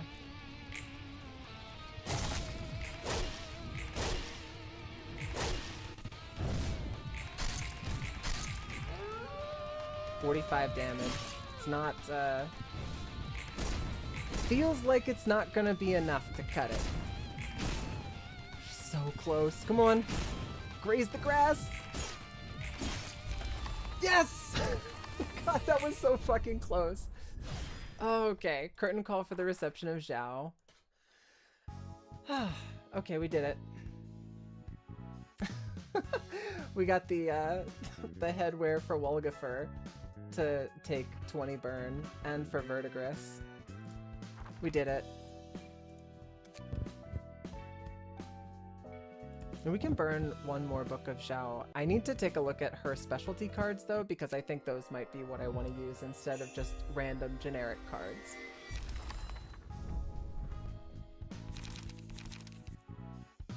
Like, Beyond?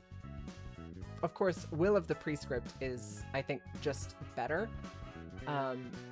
For the fact that it lets you draw an extra page and it's got damage on it for the same cost. Qi Wen, if a user has burn, recover 4 HP and gain 2 protection next scene. This one's not bad, but it is a 3 cost, so it feels kind of meh for a 3 cost. And Biji, 1 hit, gain 2 strength next scene. That's actually pretty good. And it's a 7 to 10, which looks pretty good. Coordinated Assault also looks pretty decent because it gives strength and protection and stagger to 1 other ally. We did it. We did the thing. What time is it?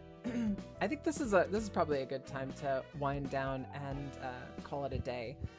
A lot of progress. We had to rerun a couple of things because of being not stuck or anything like that, but because I wanted Nikolai's page, redoing that and then getting to complete 2 full tiers.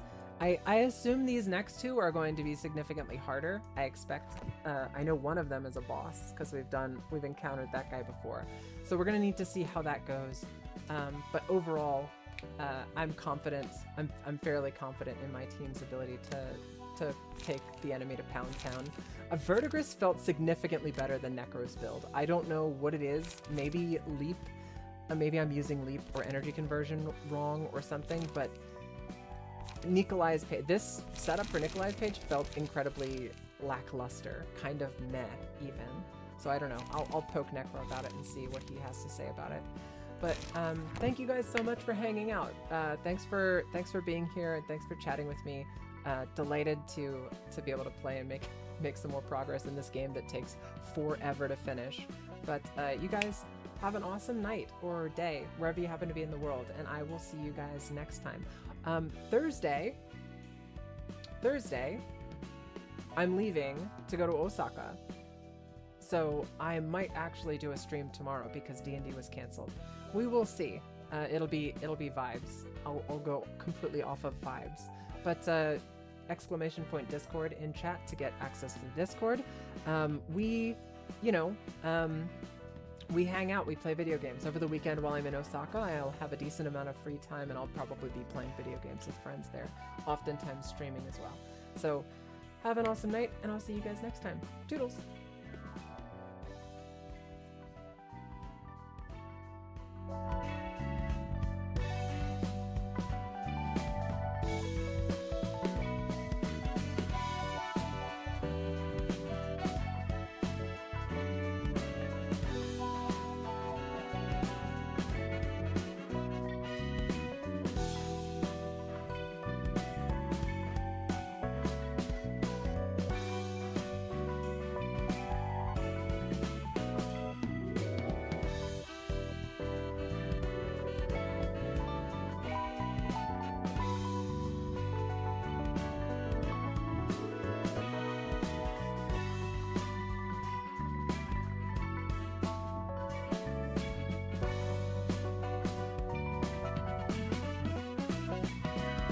Drink it up here, boss.